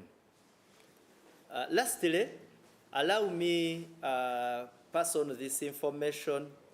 It is a police communication to its pensioners and estate administrators, because they are also spread, some of them are watching us out there. We would wish to remind them that we have a head count for them between 1st and 15th November, and it is a must. And those who find themselves unable, because some pensioners are usually indisposed. Now, if you are unable, find a way of having that information reach the nearest district or division of police. That is, in other words, the DPC of that area where you are as the pensioner or estate administrator. The rest of the details on what is required, please reach out to the DPCs, they will explain. We thank you very, very much for listening to us.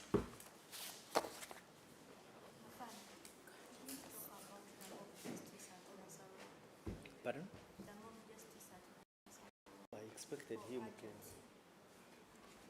You will ask a question, I think, about it. Let me first finish what I have in the text, but you will bring it out. Shall tackle it.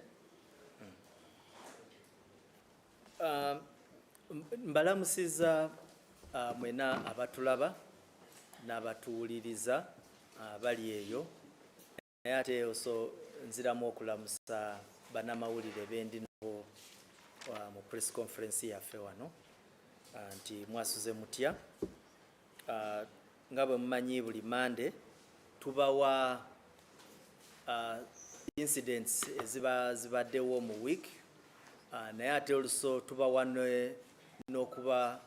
tubawaako ne advice ku bintu ebimu bye tulaba nti muba mwetaaga obuwabuzi. Waliwo incident eyaliwo mu Lamo district, twasharinga namwe information nti Ladu yakuba abantu 14 neteeka n'abalala 34 ku bisago mu kampu ya Palabek. Kyetwagala okubategeeza nti wetwogerera kati 17 mu abo abaali bafunye ebisago already bavudde mu ddwaliro nga babasiibudde. Naye waliwo ne Ladu endala eyakuba omwana w'essomero we bayita Akelo Sharon mu Abim Town Council mu Abim District. Ono yali azanya ne baana banne mu ssomero lye bayita Aninata Primary School. Enkuba bwe yajja, ono omwana n'addukira wansi w'omuti, Ladu gye yamusanga n'emukuba. Era nga message gye twagala okutegeeza abantu nti engeri gye tuli mu season kati ey'enkuba, mwegendereze nnyo zi Ladu. Zikuba kati ng'okusinga tuwa advice ekisooka enkuba bwejja tuba tusaba nnyo abantu okugenda mu bizimbe ebiyina ebbaati ate oba kye tugamba ebizimbe ebisabikiddwa obulungi. Ekirala waliwo abantu tukimanyi waliwo abantu ababa bagenda okulembeka amazzi ng'enkuba etonnya. Tuba tugamba kulaki toteekawo ebintu ebyokulembeka ng'enkuba tennaba kutandika. Sagala kigenda mu nnyo naye kyenjagala okutegeeza is that bwe kusanga wabweru eyo chances ziri waggulu nnyo nti ejja kukuba ate ekutte. So nga gavumenti oba nga poliisi tuba twagala tuveeyo tubategeeze kubanga waliwo balibo abakubibwa kubanga baba tebamanyi naye bw'oba ng'okitegedde funa engeri gy'okyewalamu. Waliwo n'abantu abatambulira ku mazzi kusaabaliza abasaabalira ku mazzi kati ng'abo nabo babeera ku risiki y'amaanyi era usually bw'oba nga oli kumpi n'olubalama olw'ennyanja tuba usually twadvisinga amaato ago gakomewo ku lukalu paka ng'enkuba ekoze eki ekedde naye bw'eba nga mpozi ekitasoboka then kiba tekisobose.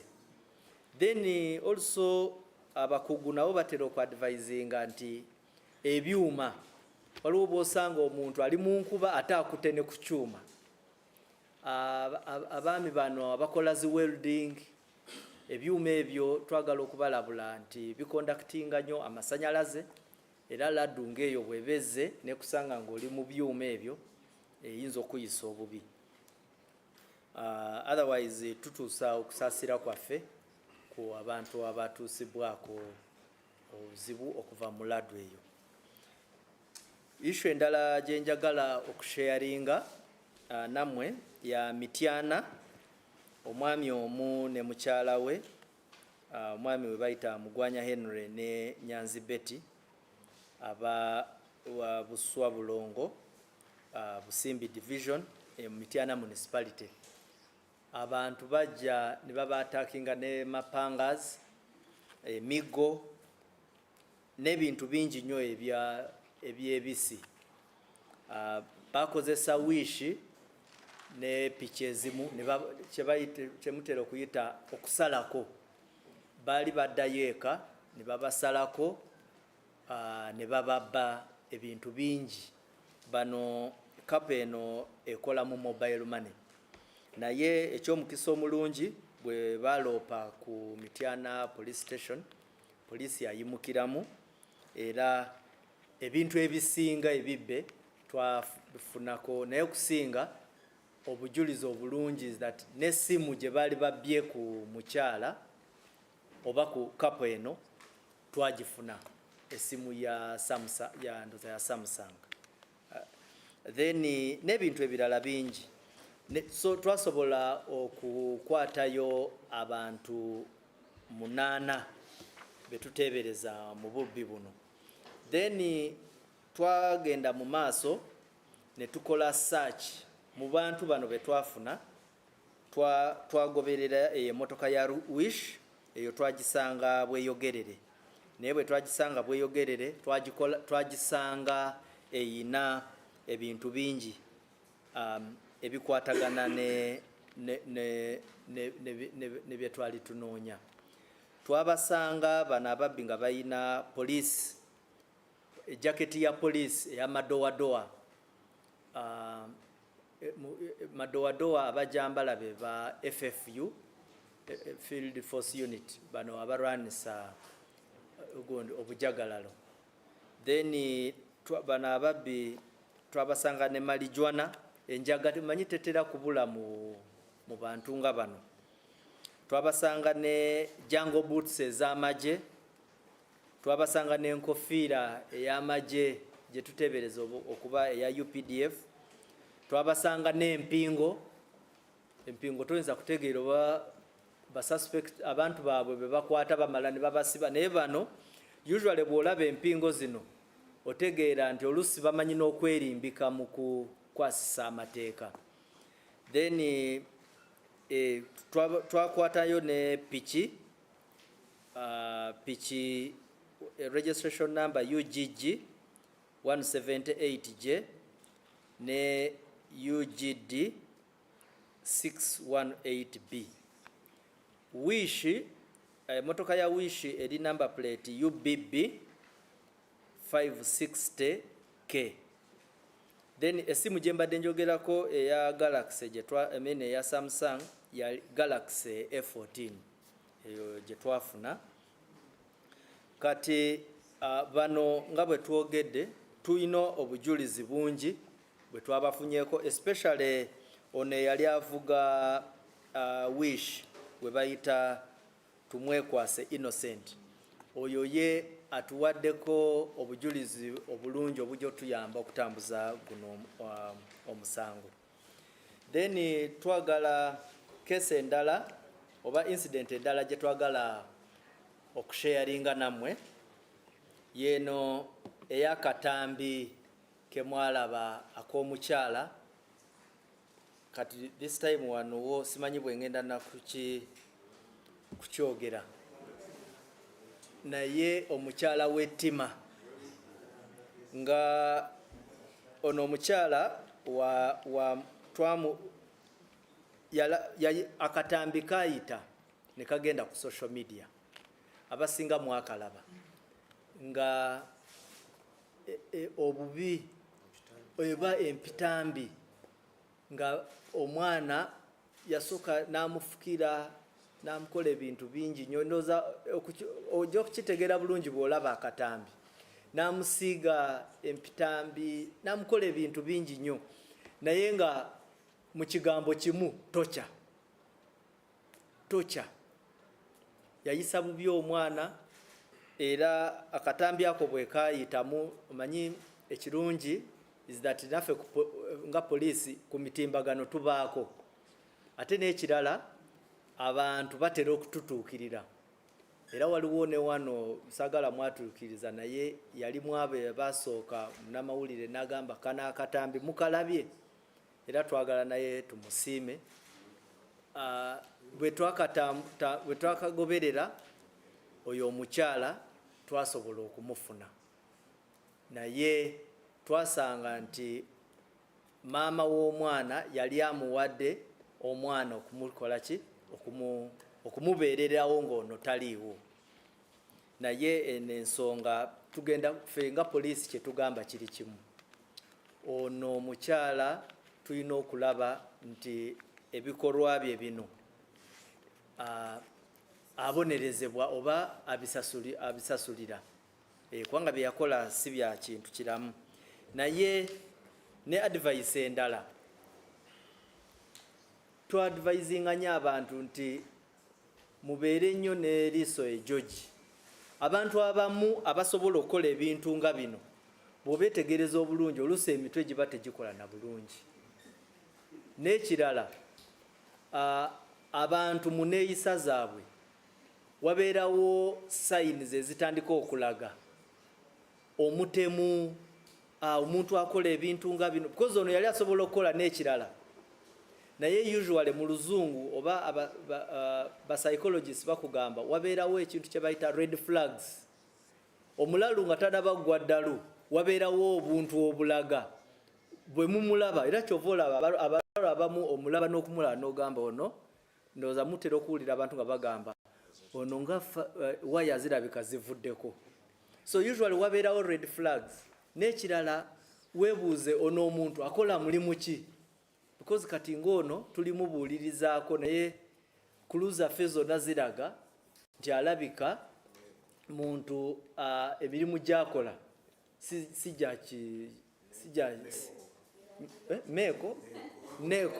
neekolera gyange.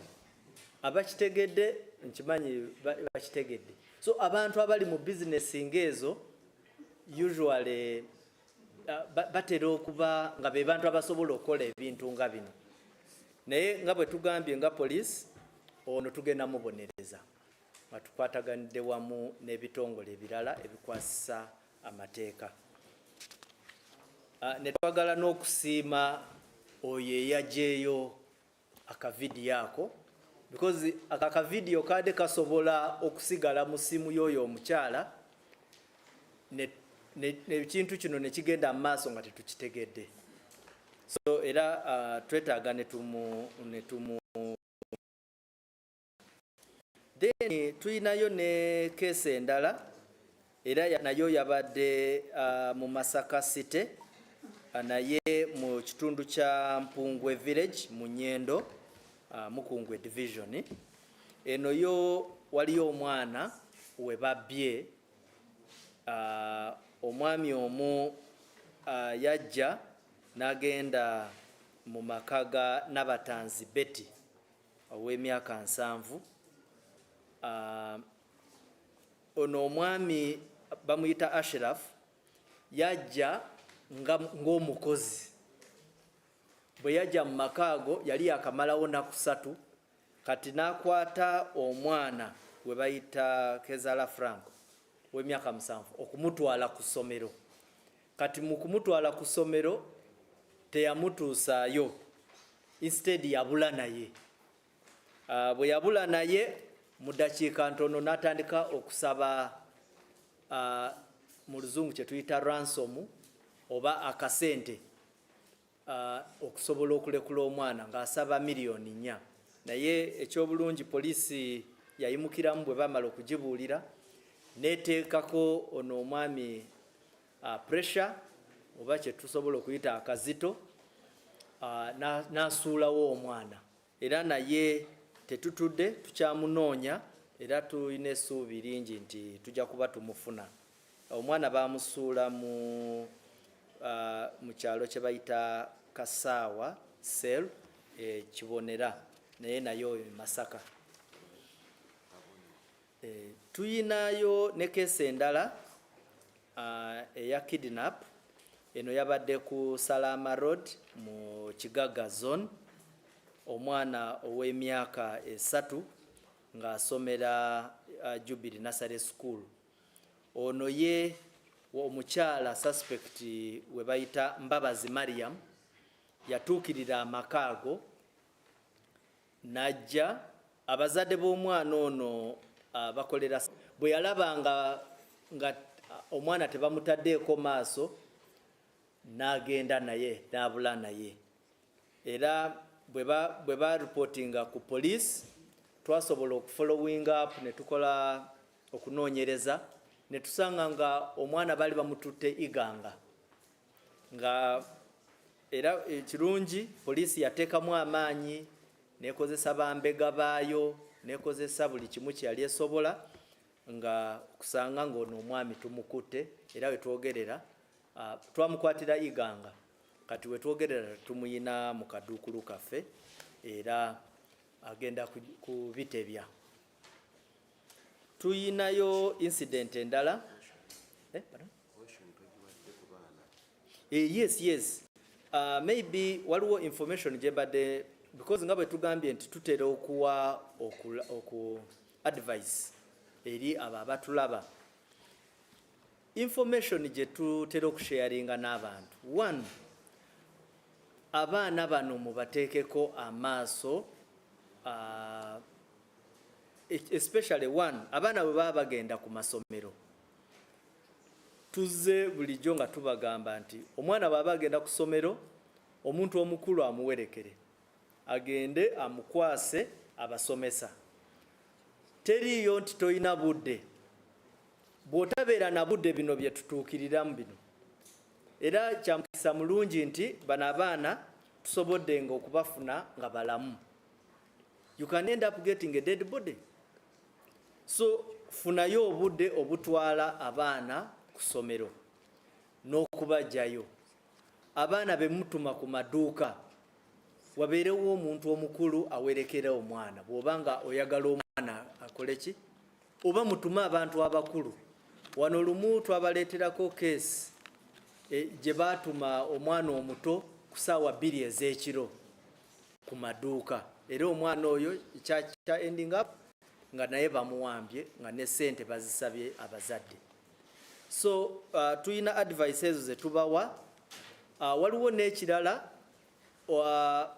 waliwo ne case kati nga for example case eyabadde ejjinja, ono ye omwana yali n'omuntu omukulu naye ne bayingira mu ddwaliro. Kati bwe bayingira mu ddwaliro omwana ne bamuleka n'atandika okutambula mu compound. Eyamuwamba n'amuwamba naye kyamukisa mulungi nti omwana baavuddewo ne bamulaba. Kujjako nti omukyala teyatuwadde information emala nti bakikola batya, so that bwe tusange bwe bawalimu abantu abaali emabega w'ekikola ekyo tusobole okubakwata. Naye nga information gye tuyisawo nga poliisi mugezeeko nnyo okulaba nti abaana mubateekako eriiso, because abantu abaagala okufuna esente ez'obwereere mwebali mu society, ate tulina okumakinga sure nti tubeekengera. Issue endala gye njagala okuleeta leero mu reports zaffe nga poliisi tulaba mob justice. Waliwo cases ze tulaba ze turegisteringa kati nga ku 1st November ku ssaawa 9 ogw'ekiro mu Kasese district mu kifo kye bayita Kibirizi Cell, Kibirizi Parish, near Lake Katwe, ku Lake Katwe sub-county. Twafunayo report abantu babiri abantu babakuba ne babatta nti kubanga bali babateebereza mu bubbi.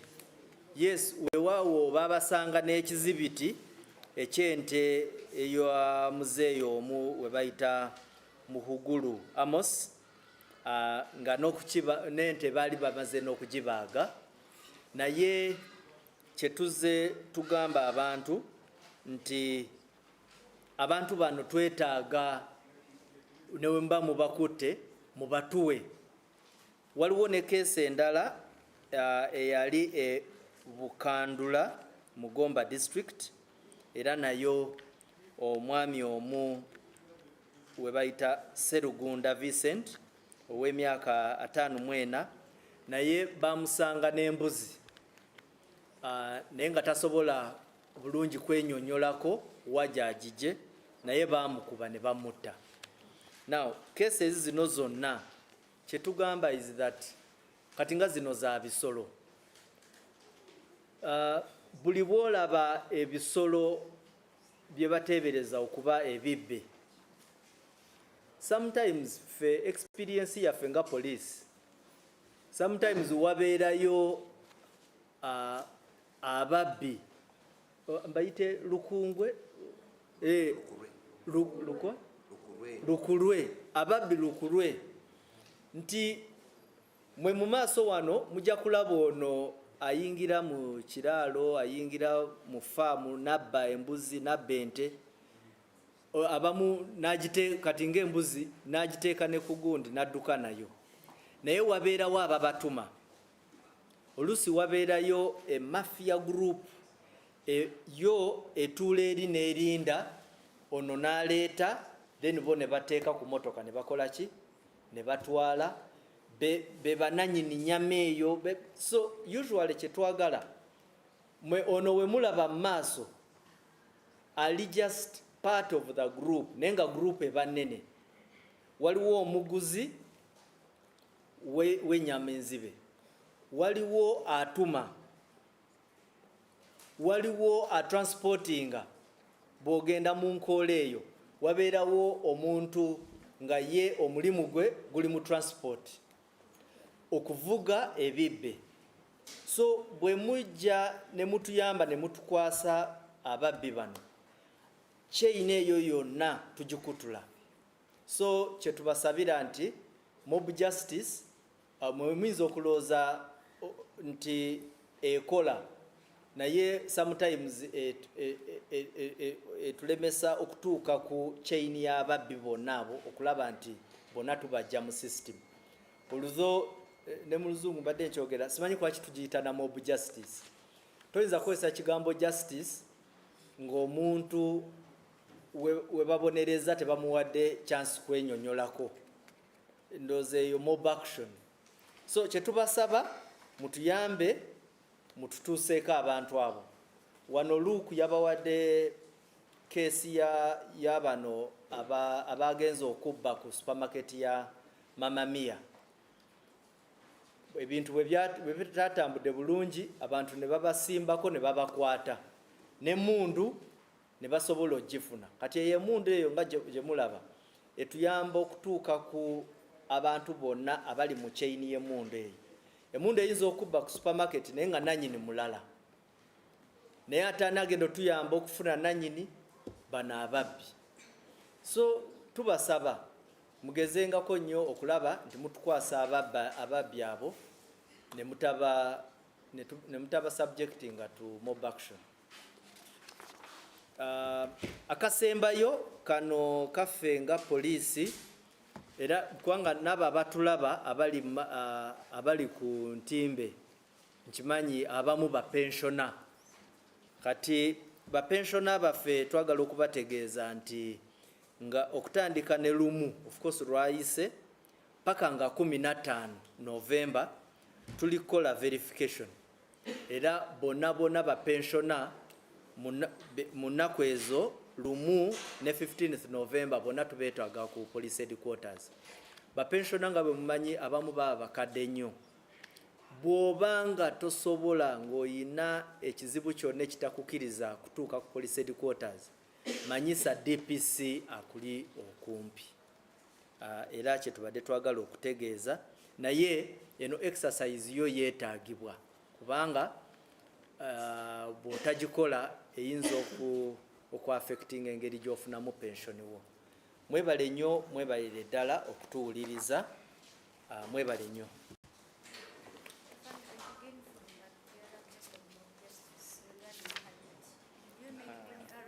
Kesi ya Hajati.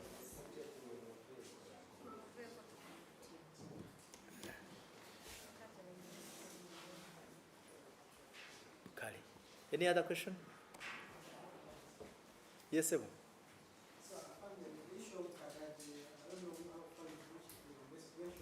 What? Then how often do you react to some cultures which are evolving? So we are seeing things happening in different religious places. I don't know how often do you detect and then you react. Okay. Some people have died in churches. I don't know how often do you detect and you also react.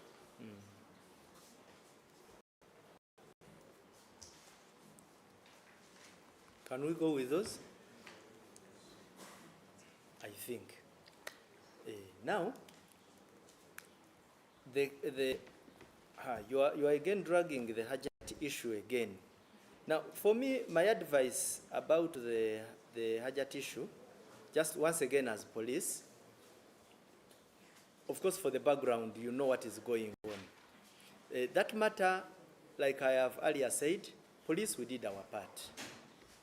We managed to take the suspect to courts of law where he will defend himself, where he will get an opportunity to give his side of the story, and those other people who share with him the same opinion and facts.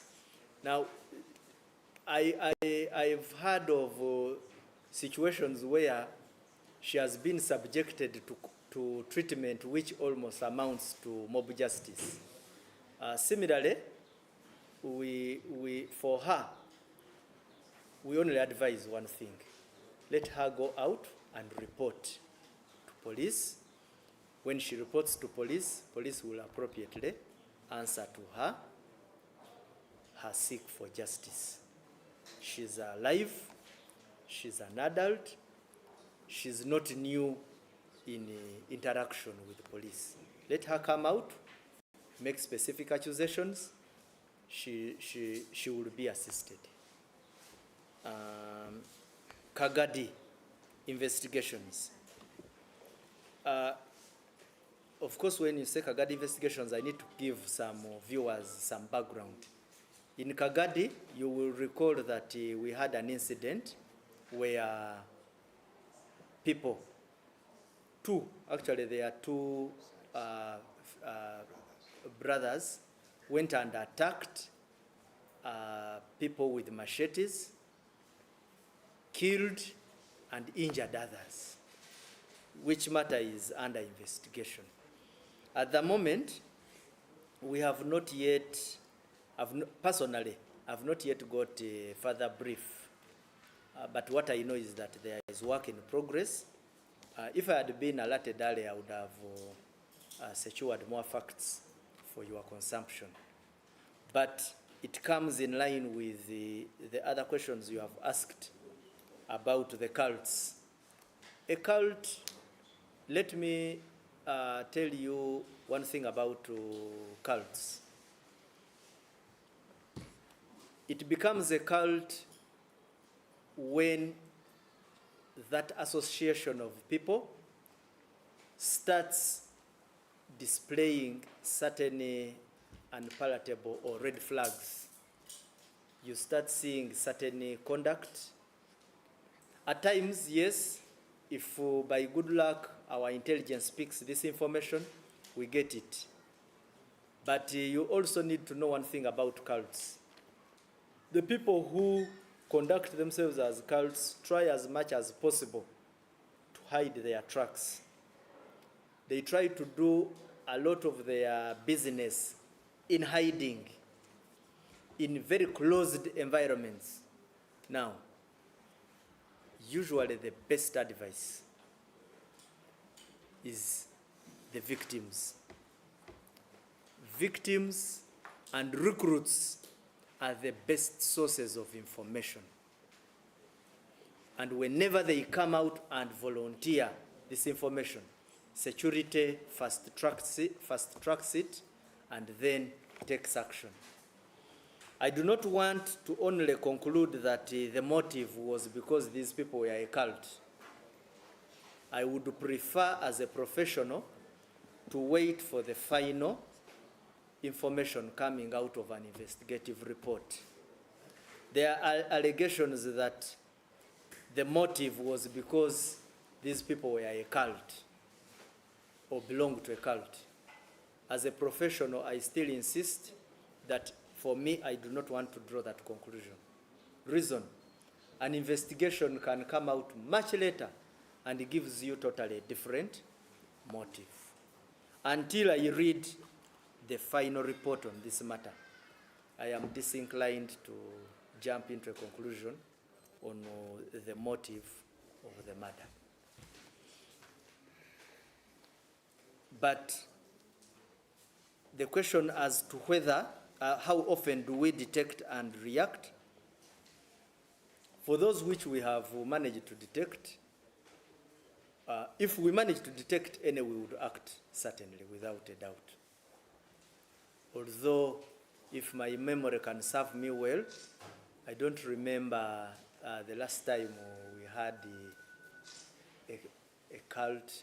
I think I don't have the most appropriate information and the update.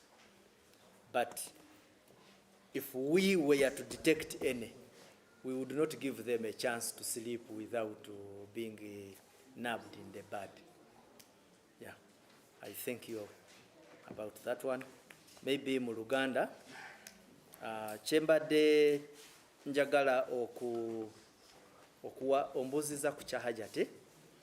Hajati, nga abantu abatulaba ndowooza bamanyi issues za Hajati zibadde nnyo mu mawulire, naye at least police twasobola okukola ogwaffe, twatwala suspect mu kooti. Kati Hajati ne Haji bonna basobola okukola ki okufuna obwenkanya because bali mu maaso ga kooti.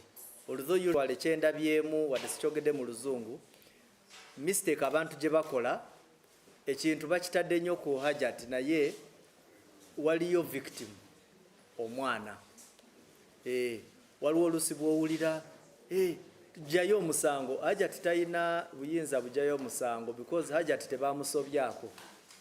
We basobyako yani y'omwana. I don't know why people don't know these basics of law. Omusango gujja kuvaayo bwe yaba nga obujulizi buzze ne bulaga nti omwana nti Haji si yasobya kuki ku mwana. Hajati si yasalirawo omwana oyo. Hajati just yayamba gavumenti okuloopa. Hajati is just yayamba okutegeeza nti waliwo obumenyi bw'amateeka. Ekyo ndoza kankiweeyo guidance. Then ekirala ekikwatagana ne mob justice ebyaliwo mu katambi ako, aveeyo agende alumirize aloope ku police ejja muyamba. Just she can move to the nearest police.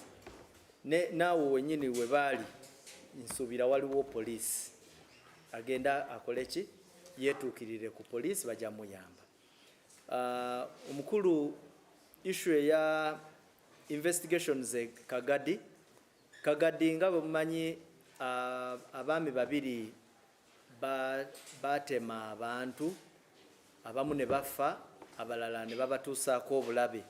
Bano investigations zigenda mu maaso okujjako nti Jacinti saafunye budde kubuuza kufuna update, naye n'ekirala obuuziza nti kalti tugiyite tutya ebidiinidiini bino bwe tufuna information usually police tuyimukiramu n'abakuumaddembe abalala. Just kyemanyi nti siina information bulungi ddi twali tusembyeyo okufuna bino ebidiinidiini, naye bwe tuba tufunye information eno tuyimukiramu. Era njagala nkwebaze ku nsonga zino. Mwebale nnyo, mwebalire ddala okutuwuliriza ne bannamawulire Fourth Estate, mwebale nnyo okuwa poliisi obudde bwammwe.